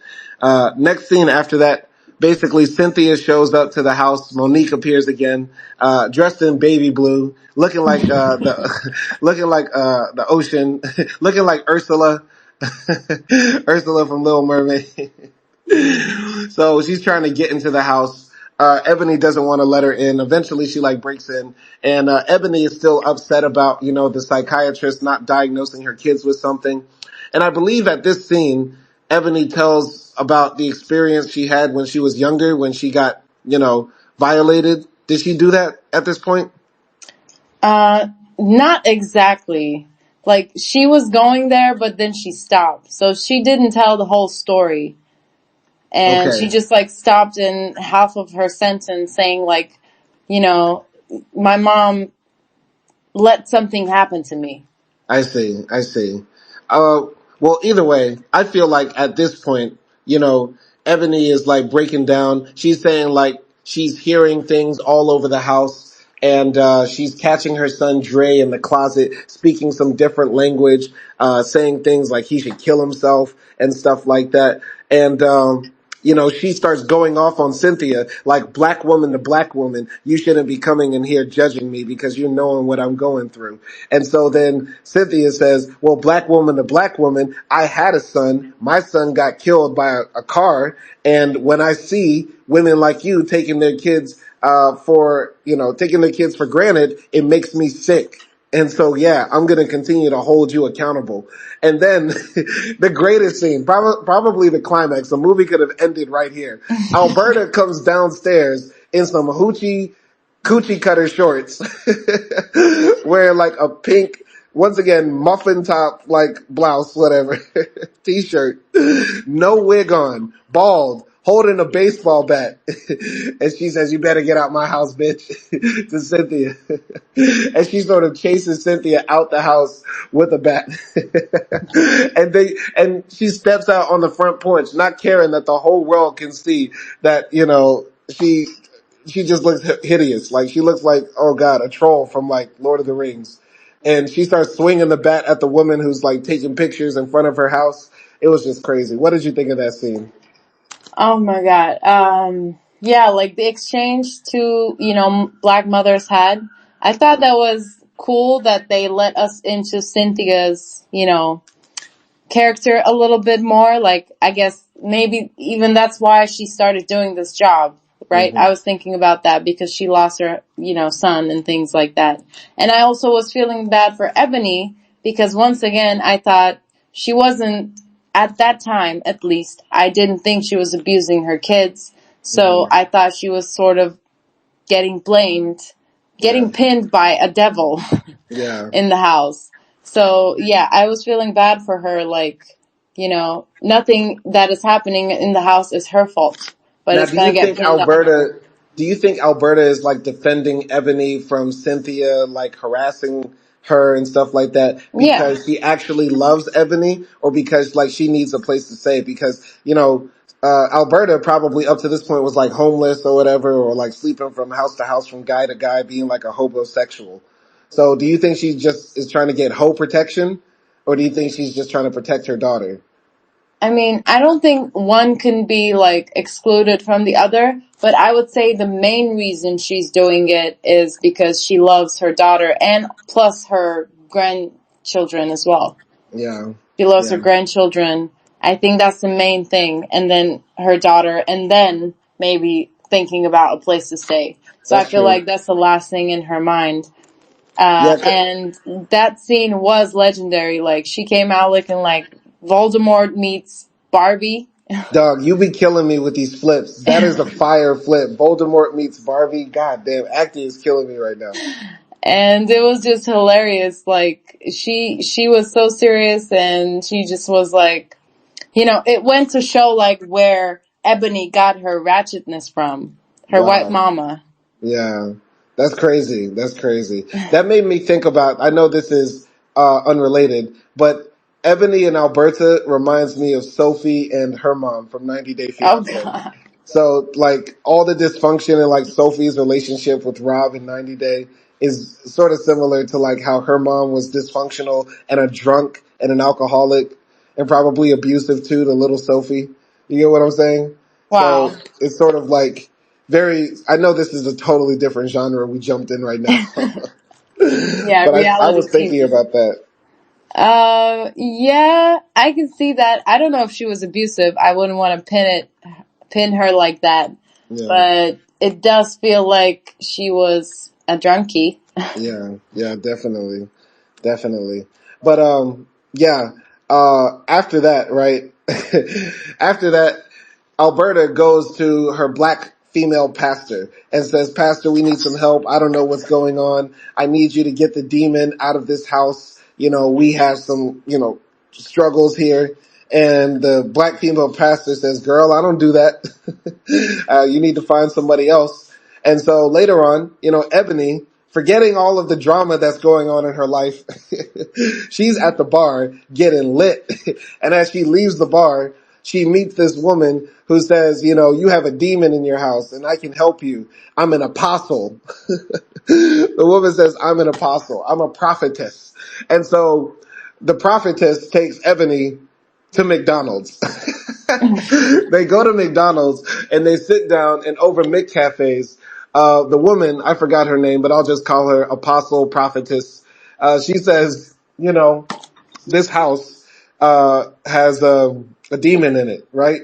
And I can help you get it out because I was dealing with a family that moved there 20 years ago. They were living in that house, but a demon possessed their son or something like that, right? And the demon that's possessing your son right now is trying to infect another little boy and then kill all of you as well. And so we hear the backstory of the family that was living there. Essentially, like the demon, possessed the son, but also possessed the mother, who ended up killing the husband. And then the mother ended up killing like her daughter and also, I believe, the son as well. Right.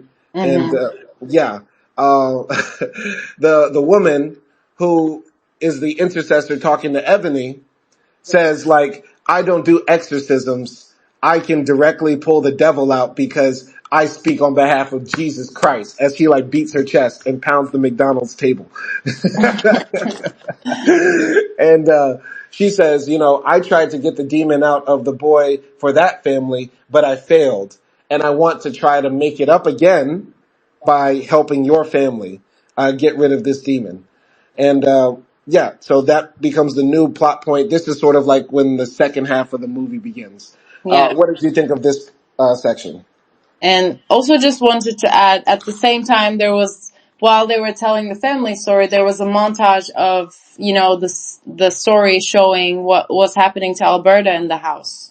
Mm-hmm. Right. And basically what was happening while she was sitting in McDonald's with this prophet was that the spirits in the house sort of grabbed Alberta.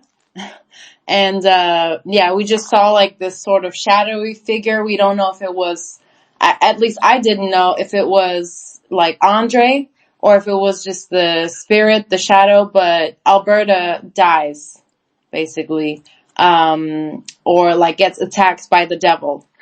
But yeah, this scene. Let me say something because Alberta has cancer. And throughout the film, it seems like it's terminal, like she's about to die. Like that's why she lost all her hair and everything. I feel like Alberta's death scene is highly interpretive. Like that could be a metaphor for death coming to visit her. And so maybe she went downstairs because she heard a sound and basically the cancer finally killed her right then and there. I think you could also interpret it like that. Mm, You know what I mm. mean? Okay, I didn't think about that. yeah, like her cancer sort of feels terminal, but at the same time, she's so lively. Like she's just like fighting everyone. Yeah. You know, she doesn't seem tired, so it just didn't give me that vibe. But I sure, guess. that could be interpreted like that.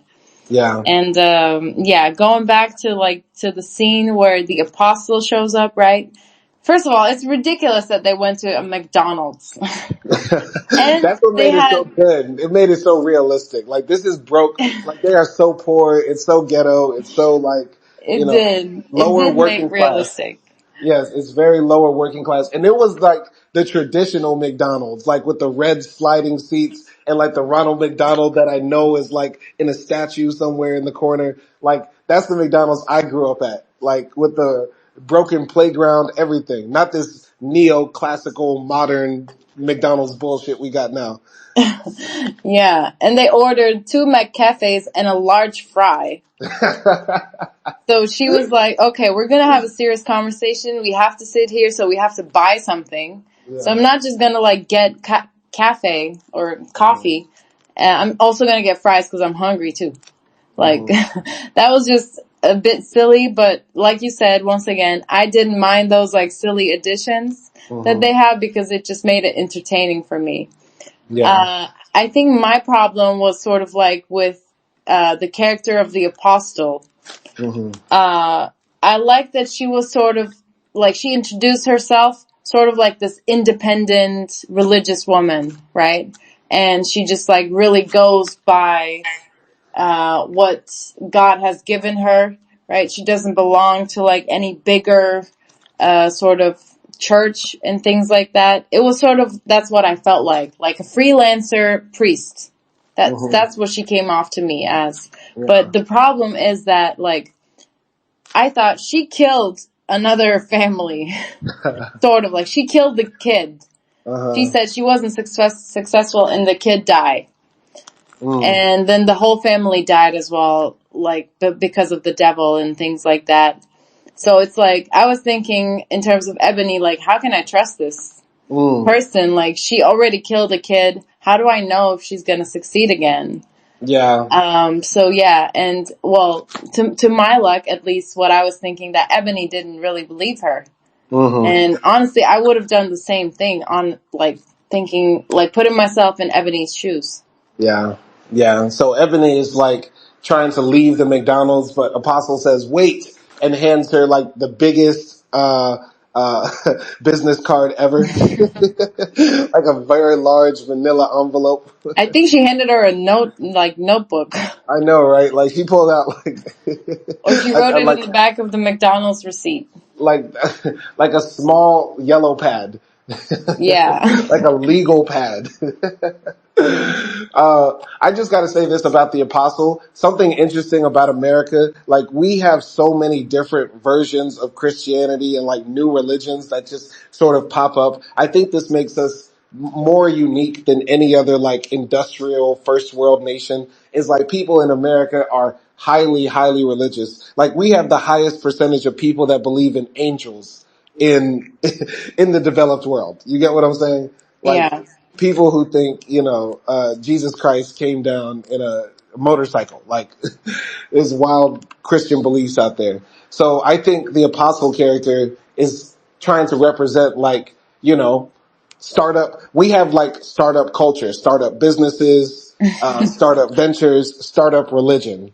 Like there's a ton of those sorts of people and I've yeah. come across them too. That's what it felt like. And also, just going back a little bit, when they were showing that scene where Alberta goes to her church and asks Yeah. for help from, the black lady pastor, Yeah. right? They show Black Jesus first. That is in the walls of the church, I guess. So we can sort of understand that the church Berta goes to believes in Black Jesus.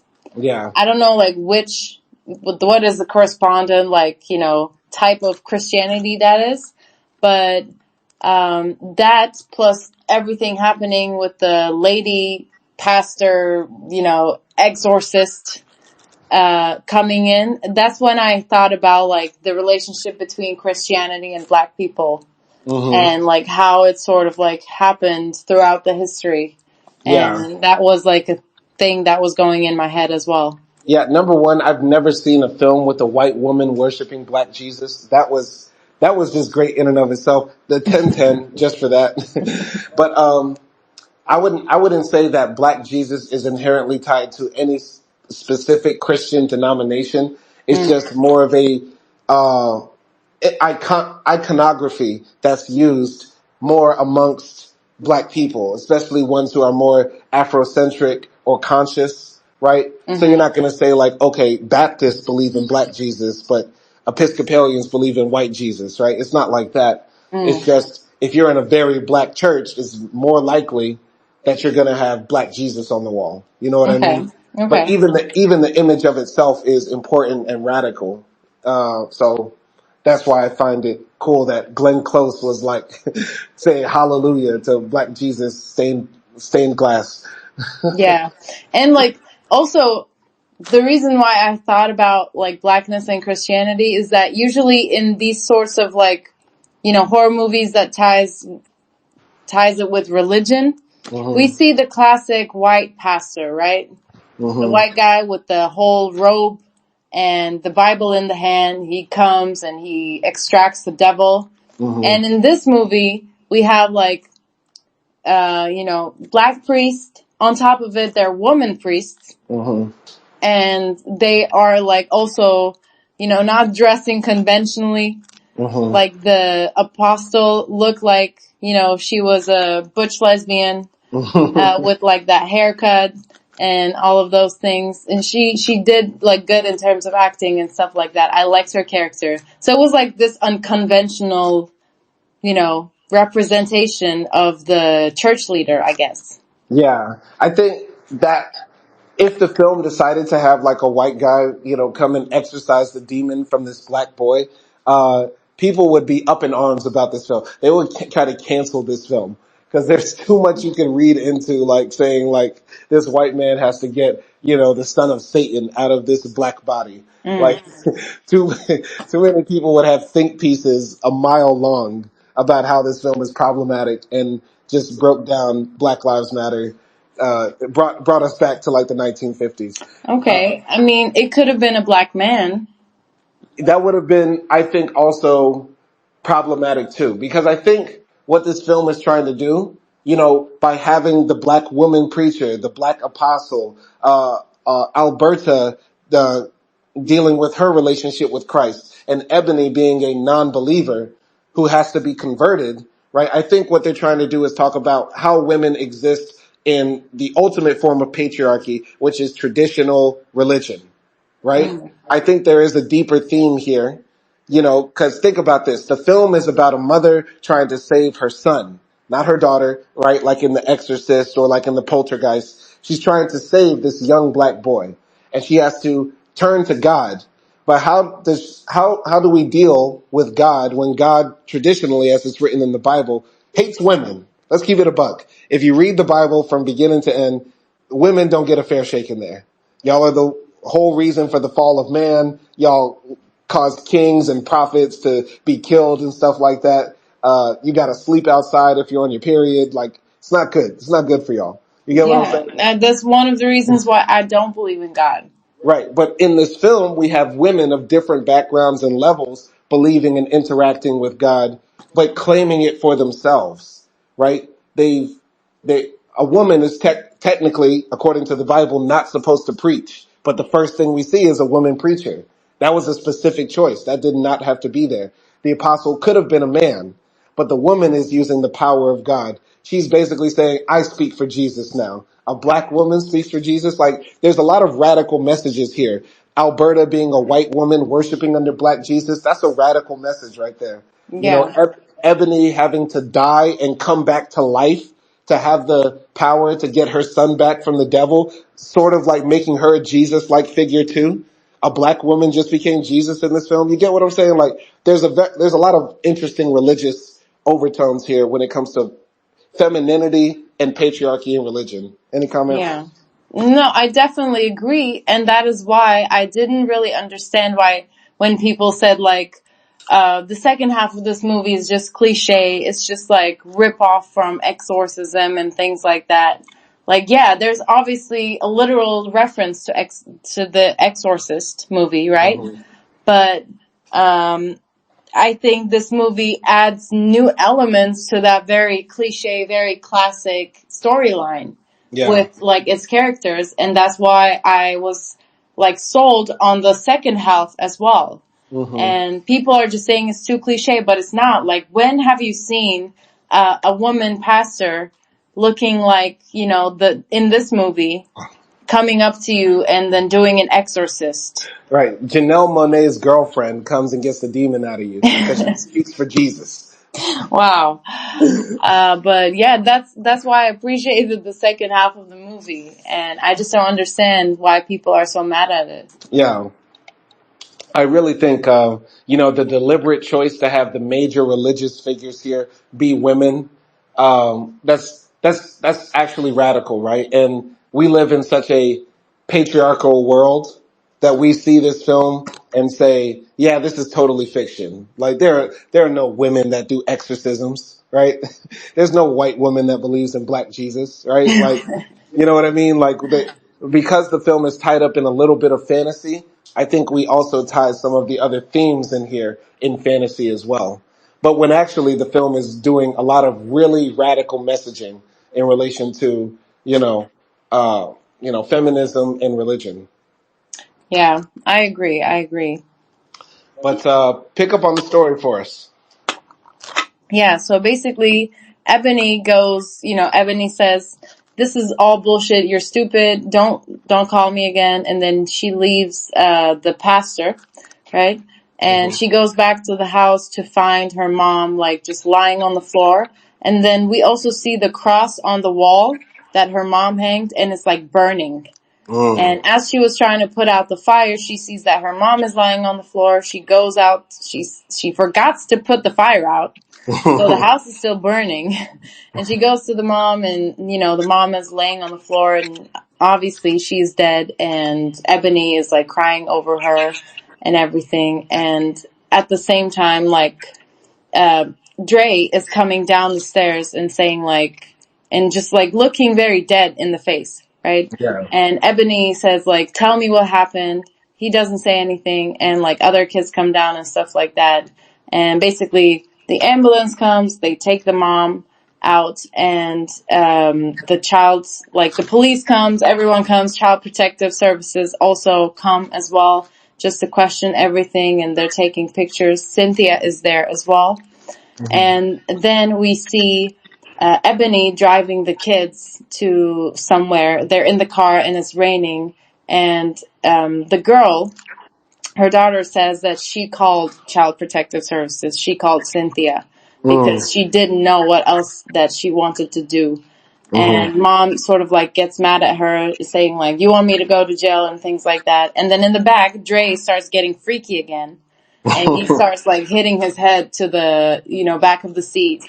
And mom is saying like, stop it. And Dre says like, it's your fault that your mom died, bitch. Something Mm. like that. Right. And then, Ebony gets scared. She almost like hits a truck. So she parks around the corner while like at the same time they're near the pub that she goes to. And she gets out screaming and she goes into the pub and then in the pub it's all like white truckers. I don't know why, but it was like full of white ladies and white truckers. They were having like a MAGA meeting, and then a wild Yeah. black woman walked in and said, "What the hell?" Yeah. And like she walks in like just all frantic and she says like, help me, please help me, my kids. And then this white man like walks up to her and saying like, chill, what's going on? And she says like, my kids, they're, being harmed. And yeah, the man goes to the car and sees that like Nate is passed out, I think. And maybe the girl too, we don't see her. And then Dre is just like there saying, where are we? What is happening? So I was so pissed off with like Lil Dre because like he causes like the most havoc, and then when his havoc is done, he says, I don't know what I did. Where am I?" And the scene when Ebony like screams when she looks back at her son, boy, her face was so real. Like shout out to Andre Day once again for bringing this character to life. That was one of the most realistic screams I've seen in a film. For real, for real. Yeah, Uh, that was real. Yeah. Another thing I gotta say, at this point in the film, I was scared and I felt the tension. But one of the great things about this horror film is that there are no real jump scares. I think maybe the only true jump scare was like when Alberta died and like the thing jumps in her face, the spirit or whatever. But other than that, the film is able to be scary without just doing the quick shock adrenaline rush thing. What did you think? Yeah, there was definitely some scenes I was expecting a jump scare, but it didn't happen. And I was kind of glad because I feel like if there was any jump scares, I might have been like actually scared. Not that I believe in this stuff, but it was just like a perfect moment to have a jump scare. Hmm. But yeah, it didn't happen. And honestly, I could have used like one or two. I kind of like them. Hmm. But Okay. yeah, what did you think about like that part of the movie? Um, yeah, once again, at this point, I was like, Ebony is kind of not doing the right thing. Like, when the fire is on the cross, like she sort of leaves it up there. That's the annoying thing. There are parts of this film was like, Ebony, what are you doing? And that's what you don't want to have your characters doing. You know what I mean? Because when a person says, oh, that was a stupid decision, they sort of might check out of the film. Did you ever feel that? Yeah, I did, but not in this movie. Like honestly, I didn't feel that here because yeah, there was like a minor fire going on. But at the same time, if I see like one of my family members dead, I'm going to leave it too. Yeah. If that makes sense because it was just like someone's dead. Hmm. So you are going to forget about it unless like you're burning. Yeah. Yeah. Absolutely.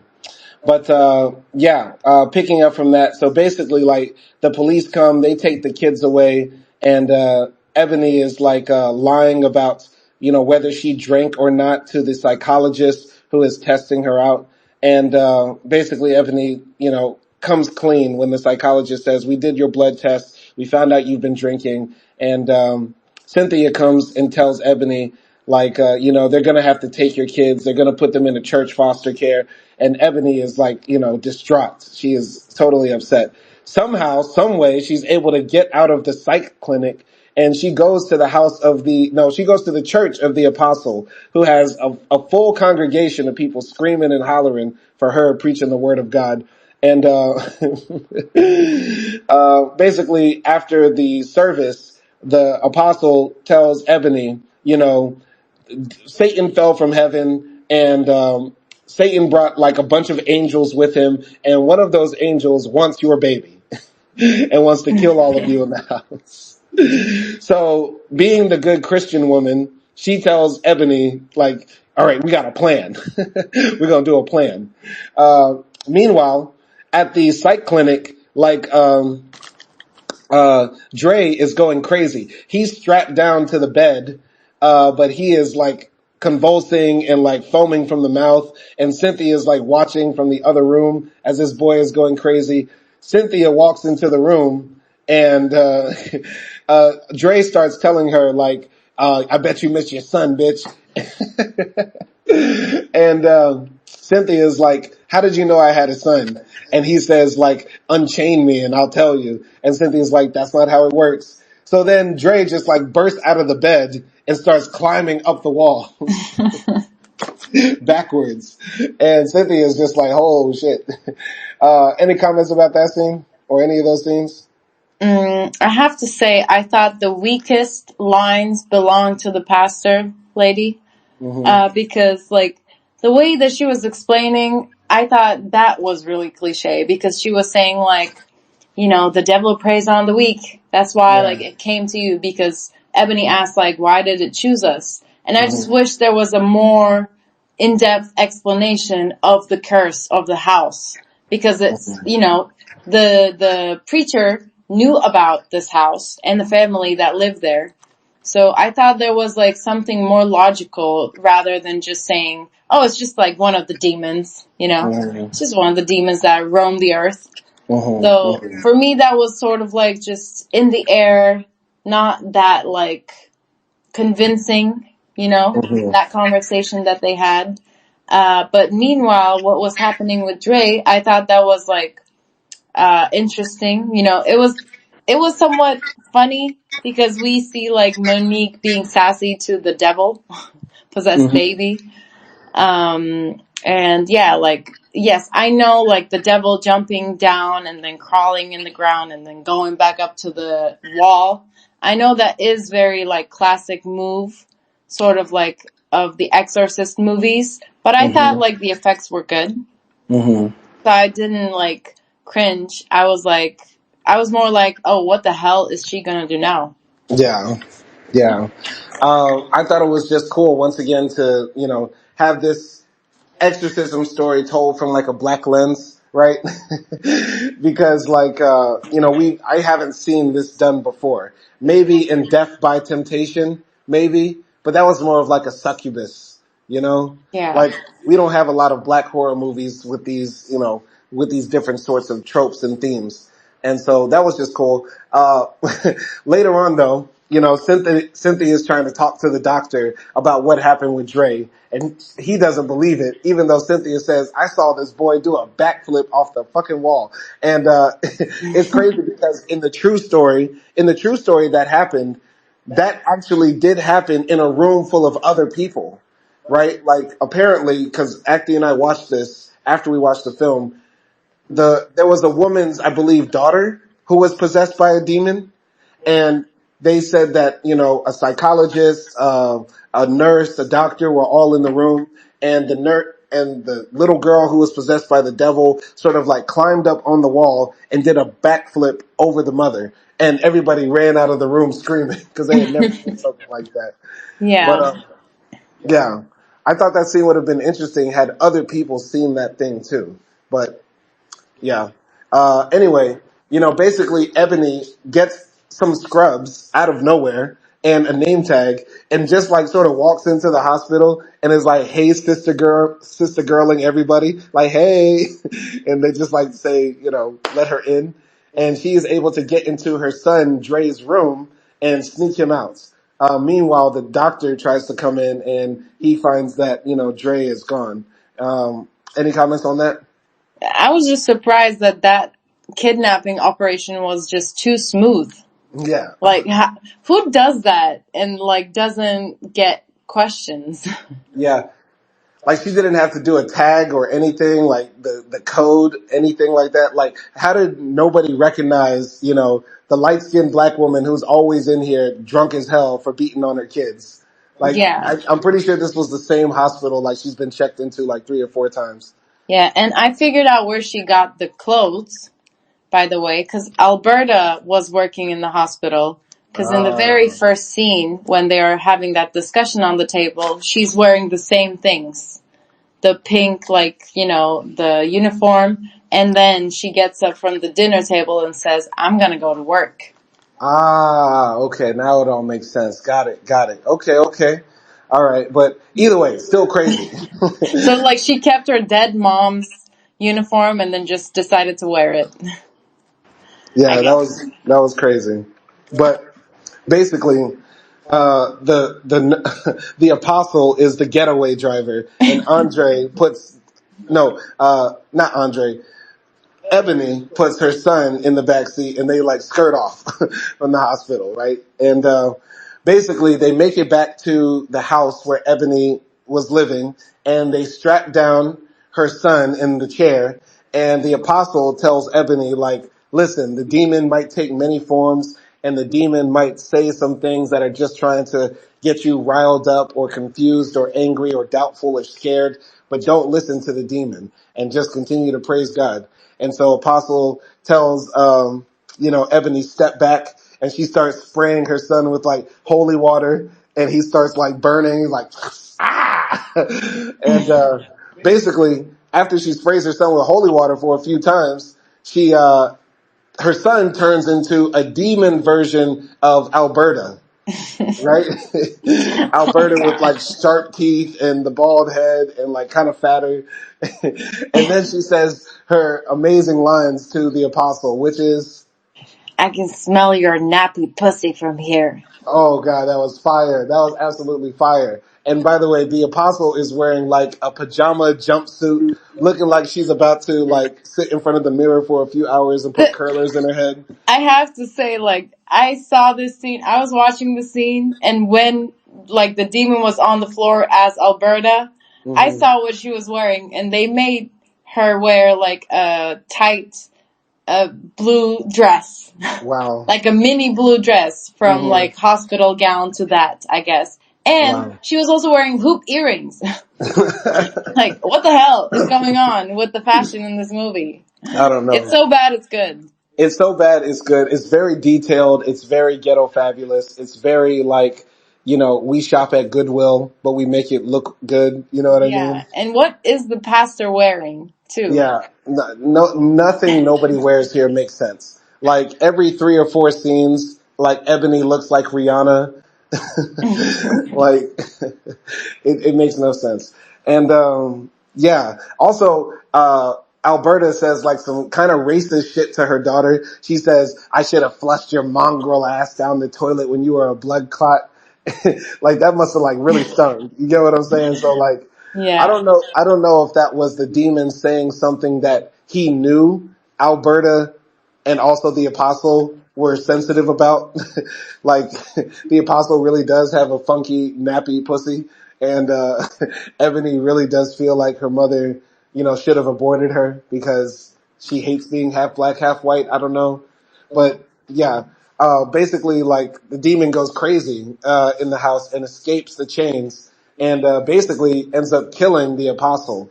What did you think about those scenes?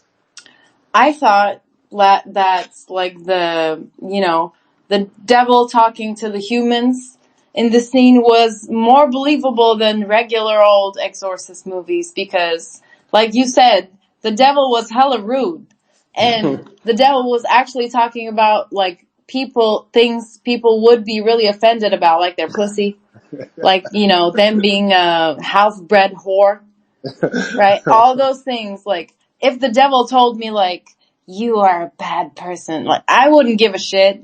But if Hmm. the devil told me, like, oh, your pussy stinks, I'd be like, what? Like, oh my God, how could you say that? So I feel like this is what the actual devil would say. So Yeah. once again, I don't understand why people hate this part of the movie. No, it was actually really, really well done. And, you know, it was actually interesting because I think the apostle is no different than Alberta or Ebony, right? Because the Alberta probably feels guilt about how she treated Ebony. Ebony feels guilt about her drinking problem affecting her family and kids. And, the apostle feels guilt about not being able to kill the demon the first time, right? Yeah. And the way the apostle is killed this time is because the apostle says like, you tried to help that boy Trey, but you can't help him now. And basically, kills him right then and there. Because the apostle says to Ebony, like, I had doubts. I fell victim. I was weak. I believed the devil and what he was saying about how I wasn't good enough. You get what I'm saying? So I thought that was very interesting how they sort of like tied that all together. Like some things we can't overcome, right? Some things, for some of us, they will bring us down. You know what I mean? Yeah, and I think like what the pastor said while she was about to die to Ebony was kind of like the proof of what you said, because she Hmm. said something like, it got to me this time because I was weak. I was still doubted myself. Hmm. And then like she told Ebony that she doesn't have a choice to doubt herself, basically. Like she has to believe herself Yeah, she has to have and no believe in fear. God. Yeah, well, I think it was more about no fear rather than believing in God. Like the ending of the movie does have like this sort of like believe in Jesus, God is great sort of message. But Yeah. really the apostle's last words to her are, you know, be fearless and, trust, praise God, which isn't really like, believe in God. You know what I mean?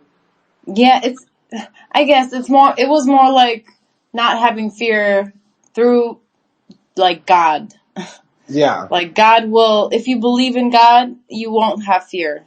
Yeah. Something like that. Which is really no different than the ending for Death by Temptation, right? I guess, yeah. Yeah. And I do have to say, like, the way that they done little kids' makeup, Dre's makeup, Yeah. because after Alberta, the devil turns back to Andre again, Hmm. right before it kills the pastor, right? Hmm. And they did his makeup really good. I thought it was, like, creepy and scary.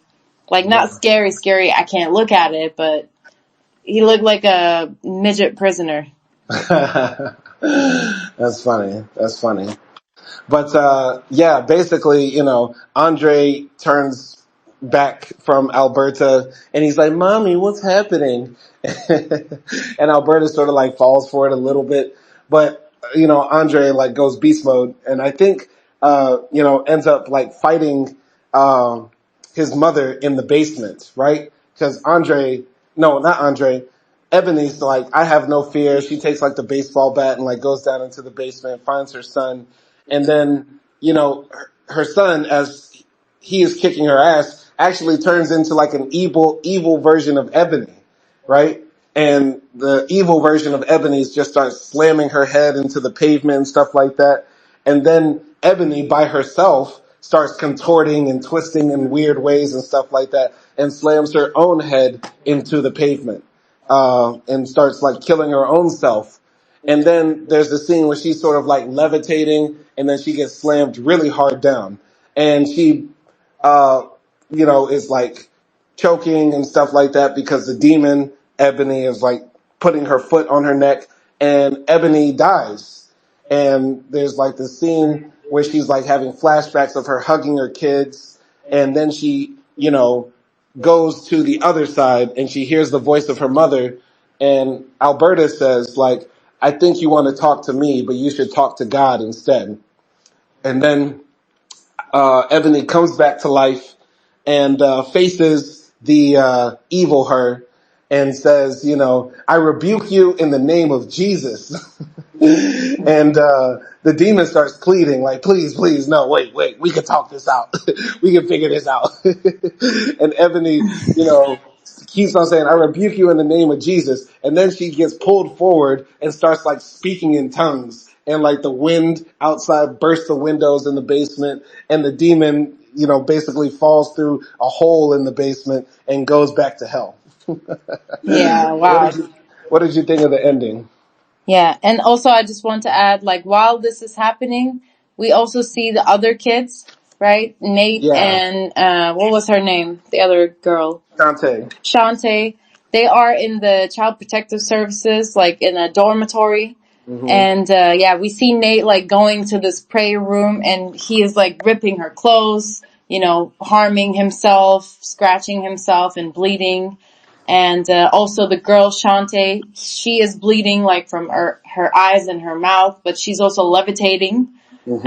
in the dorm room, and nobody like wakes up to that.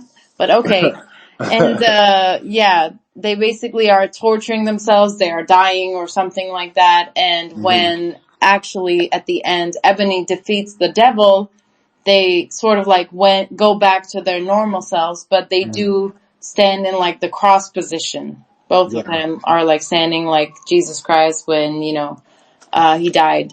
Hmm. And, yeah, and that's like a montage throughout the scenes that Yeah. when Ebony's fighting. And what did I think of that? um, yeah, I don't know. Like, I thought it was interesting. I thought there was more depth than people gave credit to. Like, Ebony fighting herself and then dying. And then when she came back, the devil sort of starts saying her, like, nobody loves you, not that husband of yours, not your mother either. No one loves you. And she says, like, my mom loved me. And I Mm. felt like, that was sort of like her also making peace with her demons at that point as well. Hmm. But she Hmm. used Jesus to do that. Yeah.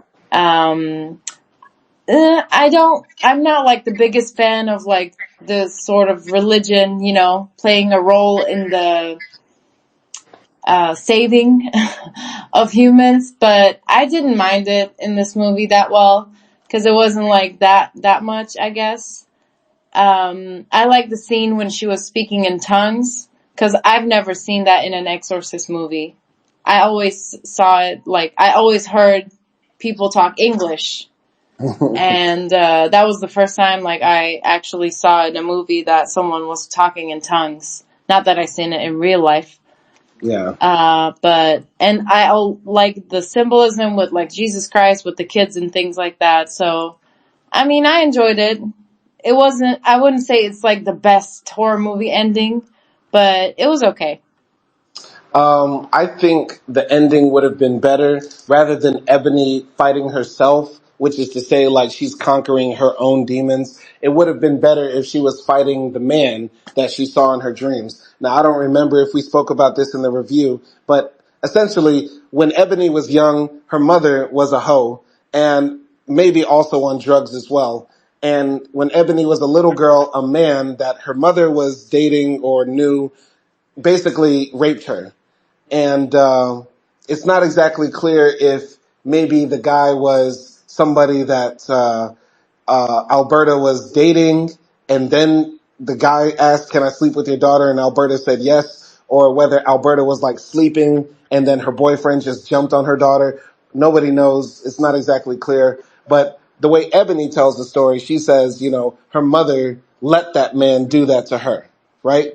So I thought it would have been more interesting if the demon became that man, and then she sort of battled that demon, and the man says, "Your mother didn't love you. She let me rape you," and stuff like that. And then she says, "I don't care because my mother loved me," and sent that demon back to hell. I felt like that would have been more tying up the story because that guy was present in a few scenes, and yeah, I like the speaking in tongues too, like, cause they just took it to another level with that. They didn't have to do that. They didn't have to do that at all. But what do you think about the idea of having the man be the final boss? I think, yes, like the man was in a couple of the scenes, right? She had flashbacks and stuff, but it wasn't like that big of a part of the plot. We just knew that Ebony was suffering from that trauma. But the man, actually, we didn't know anything about the man, or we don't even know fully the story of what happened, right? Mm-hmm. So I felt like if it was the man, I don't know. I don't think I would be down with that. I feel Yeah. like Ebony, like just fighting herself was better, honestly, because yeah. And also at the same time, we talked about this a little bit last night. Like what Ebony was struggling with, yes, she was carrying that trauma, but also was more than that. Mm-hmm. And on top of it, most of the times I feel like, rape victims and especially kids, they blame themselves for the incident that happened. So it could have even be, taken as a symbol of that as well. Yeah. I just feel like it's problematic for a rape victim to sort of like fight herself, right? Like Ebony's trauma comes down to the sexual abuse she suffered from a neglectful mother and possibly not knowing who her father was and not having a man in her life as her father figure. So I feel like the final battle being herself sort of makes it seem like Ebony's problems are her own creation rather than stemming from, sort of the patriarchy in and of itself. Yeah, but at the same time, I'm not saying like the problems that she has are not worth caring about. Mm-hmm. Obviously, being sexually assaulted is a big deal and it is a trauma. But at the same time, at least in psychology, if you want to get through those issues, then you do have to work on yourself Mm-hmm. and not necessarily anyone else. Mm-hmm. So that's why it sort of made sense to me. I got you. I got you. We can agree to disagree. But, I just gotta say, like, one more thing about the ending. I feel like, the direction of it all was very good. It was shot very well. They made it very epic. Like, it felt like a strong climax. Would you agree? Yeah, yeah. Yeah. Yeah. And, man, there was something else that's on my mind, but it's not clicking with me. But tell us what happened at the end. So basically, yeah, Ebony wakes up, right, passed out, from fighting the devil. and the kids are okay now. They're all like also passed out as well, and she hugs Dre, and Dre's sleeping there as well. And after that, we see like some images of the church and like the town, the ghetto, in the houses. But then we're back at the house, and we see that there are like lots of carton boxes in the house. So Ebony's moving out, we assume, right? And I don't know why she looks like she has cancer. Because she has that like wrap on her head. Because at first I thought, oh no, she got cancer too. No, that's a wrap that black women wear to take care of their hair. Yeah, I got that later, but at first I was like a bit scared for her. Yeah. Anyway, then Cynthia comes into the house and Ebony is like, packing, and Ebony's face is like just, smashed. She got bruises. Her like one of her eyes is like half closed, and things like that. And she, they're basically talking about like they're gonna get her kids back, but it's gonna take some time. And it's now like Ebony is sort of like religious, right? And she says something like, if God allows it, it will happen. Yeah, if it's God's will. She basically says, Inshallah. Inshallah. Yeah. And then Cynthia is skeptical of, I guess, that sort of belief. And she says, like, I wish I had that sort of belief. And then Ebony gives her a cross necklace. Yeah. And just like to pinpoint where we've seen the cross necklace before was that when Ebony got raped. And the scene where they show that rape scene, they show the guy. We don't see the rape scene, but we just see Ebony's young face and then her necklace. Yeah. She's wearing like a necklace like that. And good I don't know if it's the same detail. But yeah, there was that like, hinting there. Yeah. And then they hug, and they're hugging, like the picture fades off into the house. Yeah. And we just like get a shot of the house. Yeah. And that's how the story ends. And finally, in the final scene, like, Ebony is driving with her kids, leaving whatever small town that they were in Pennsylvania. And she says, we're going to go to Philly. And I've been talking to your dad, and maybe we'll rekindle our relationship. And the kids all look happy as they drive off into the sunset. Yeah. And we learned that there's like a writing in between. Like she got her kids back 6 months after. Yeah. And yeah. So, yeah. When she said, like, I've been talking to your father, how do you, like, explain that? Hey, Barry, what's been happening? Yeah, so the past 6 months, your son's been possessed by the devil, and my mama died, and we had to sell that house that you sent us all the money for, so can you loan me another $40K? Like, what the fuck? Yeah, that's crazy. And I also was thinking, like, the daughter was speaking to the dad in the beginning of the movie, and then, like, didn't she talk to him during the whole thing was happening? Because I feel like that's something you would tell your dad. Bro, this whole movie could have just been the text messages between the Shantae and the dad. like she's just texting like, oh my God, OMG, the devil is in the house. Like, devil emerged. OMG, Nate tried to kill Dre. Nate tried to kill Dre. Imagine like you're in Iraq, like fighting in Fallujah, like trying to dodge like, IEDs and stuff. And you get text messages saying like your youngest son is possessed by the devil. You just like let the guns go and walk into the fire. Absolutely. That's crazy. Like, what the hell is happening? Like, you have the worst luck as a soldier. Not only are you a soldier in the army, your family is possessed. I'd rather hear my wife was getting fucked. Wow. That's crazy. Well, at least you have a chance to not believe it. Yeah. Yeah, at least, you can always believe your wife's not getting fucked. No, you can always believe that your wife and kids are going crazy. Yeah, I know. I was joking. But, overall, I feel like this is a really good movie. The ending is a bit cheesy, maybe a bit cliche. There are some shaky scenes with some of the shots towards the end. There was like one actor who was a doctor who said, "Take me to Andre Washington's room." And I was like, after having Monique and Andre Day like kill the scenes, like the budget got cut short, so they ended up getting like a Tubi movie star to carry the last scene or so. You know what I'm Yeah, saying? So definitely. That guy yeah, was really bad. that guy was bad. I would say even some of the psychologists there were like very one dimensional and stuff in terms of their acting. Um, but overall, the film is complex, well put together, hilarious. If you come from a certain cultural background and you got those sort of whippings, or you had those sort of like, very stern, disciplined parents, right? You can relate to some scenes in here, probably some parts that might even make you feel uncomfortable.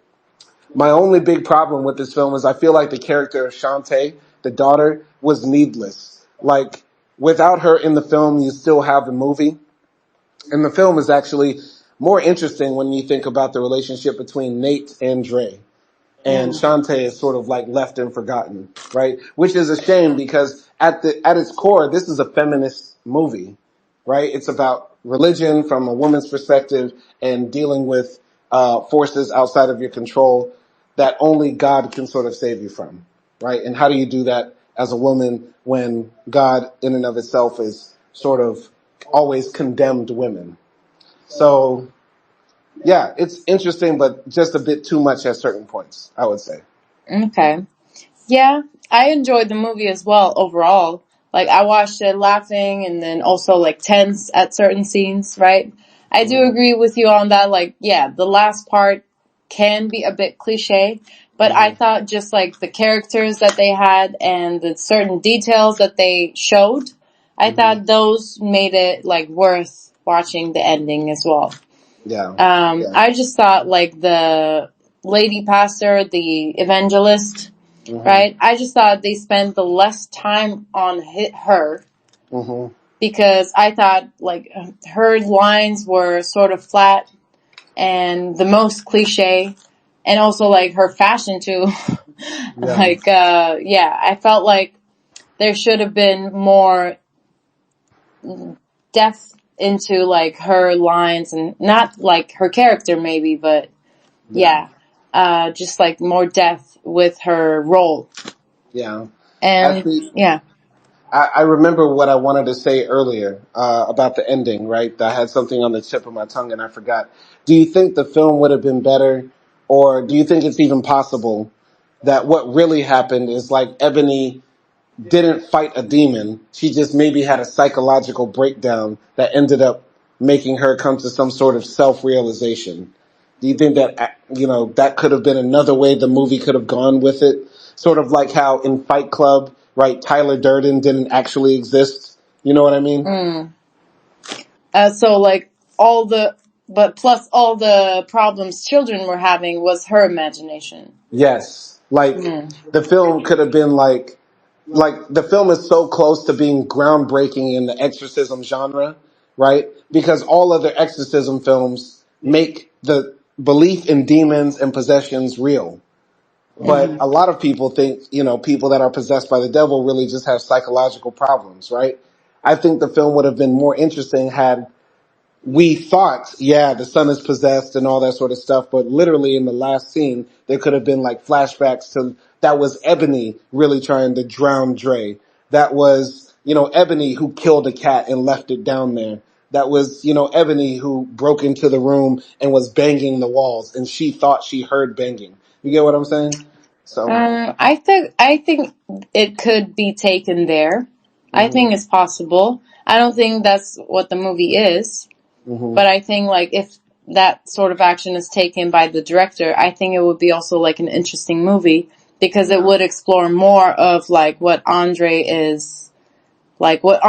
lived, right? Her trauma, and then also like how she's dealing with it and her psychology. So yeah, it could turn into like a psych thriller. yeah. I think, that would have been more in touch with the times, more impactful, and just a bigger twist. One of those big twists in the film that you didn't see coming, right? Hmm. Yeah, So, yeah. But yeah. yeah, just continuing on, I really enjoyed the overall general jokes and dialogues, like the hmm little things I think. Lee Daniels put it there, knowing that certain folks would laugh at it. Hmm. And it was sort of like a, inside joke maybe. I don't know. But yeah, I really like, was entertained, was tense, which is like, I like the mixture of humor and horror.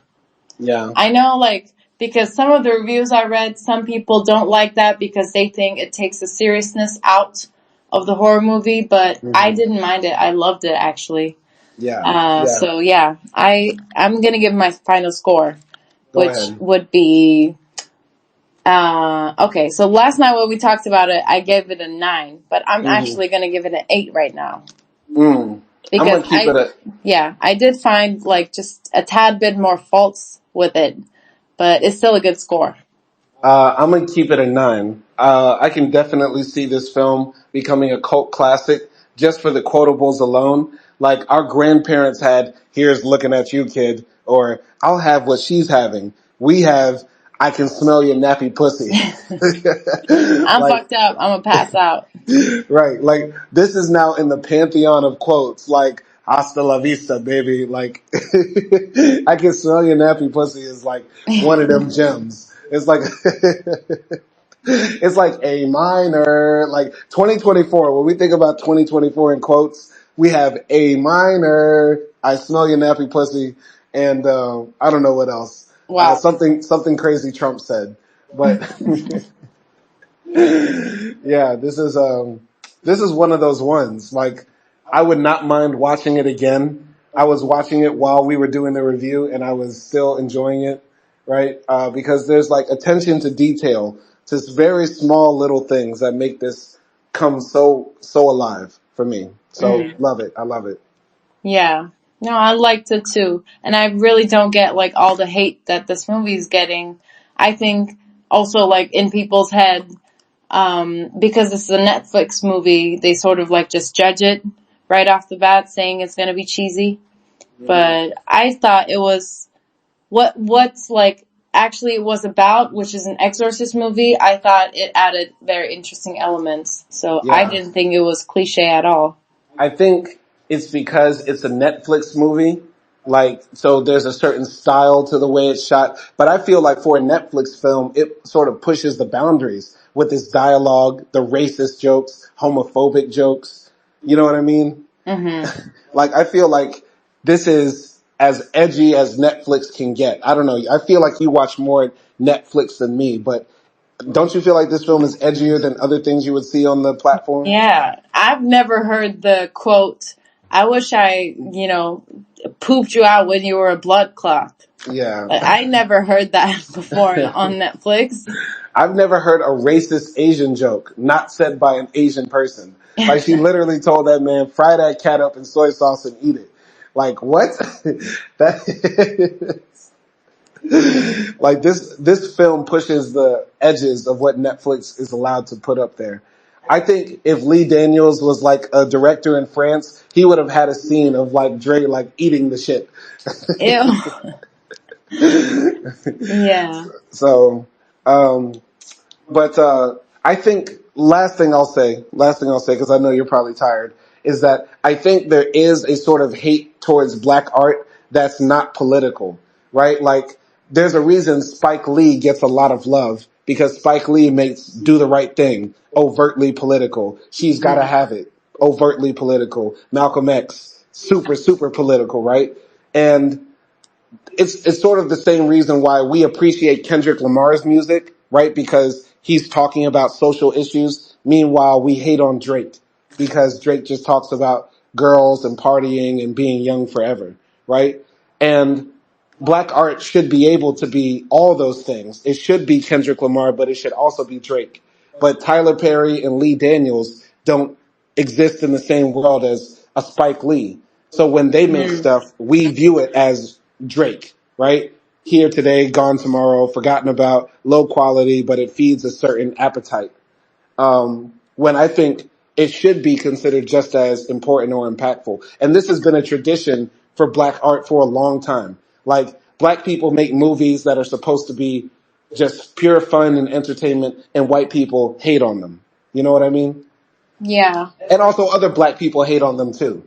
Because nobody hates black people more than other black people, especially when they see them having fun. I, I mean, what I will say about like what you just said is that, yeah, being black is political, so I understand that that's what both black people and white people might, like all people might assume or Yeah. want when they look at media Hmm. created with white people in it, with black people in it. But at the same time, we also, I think, have to normalize just normal, movies that has black people in it Yeah. and that doesn't have any political message. Yeah.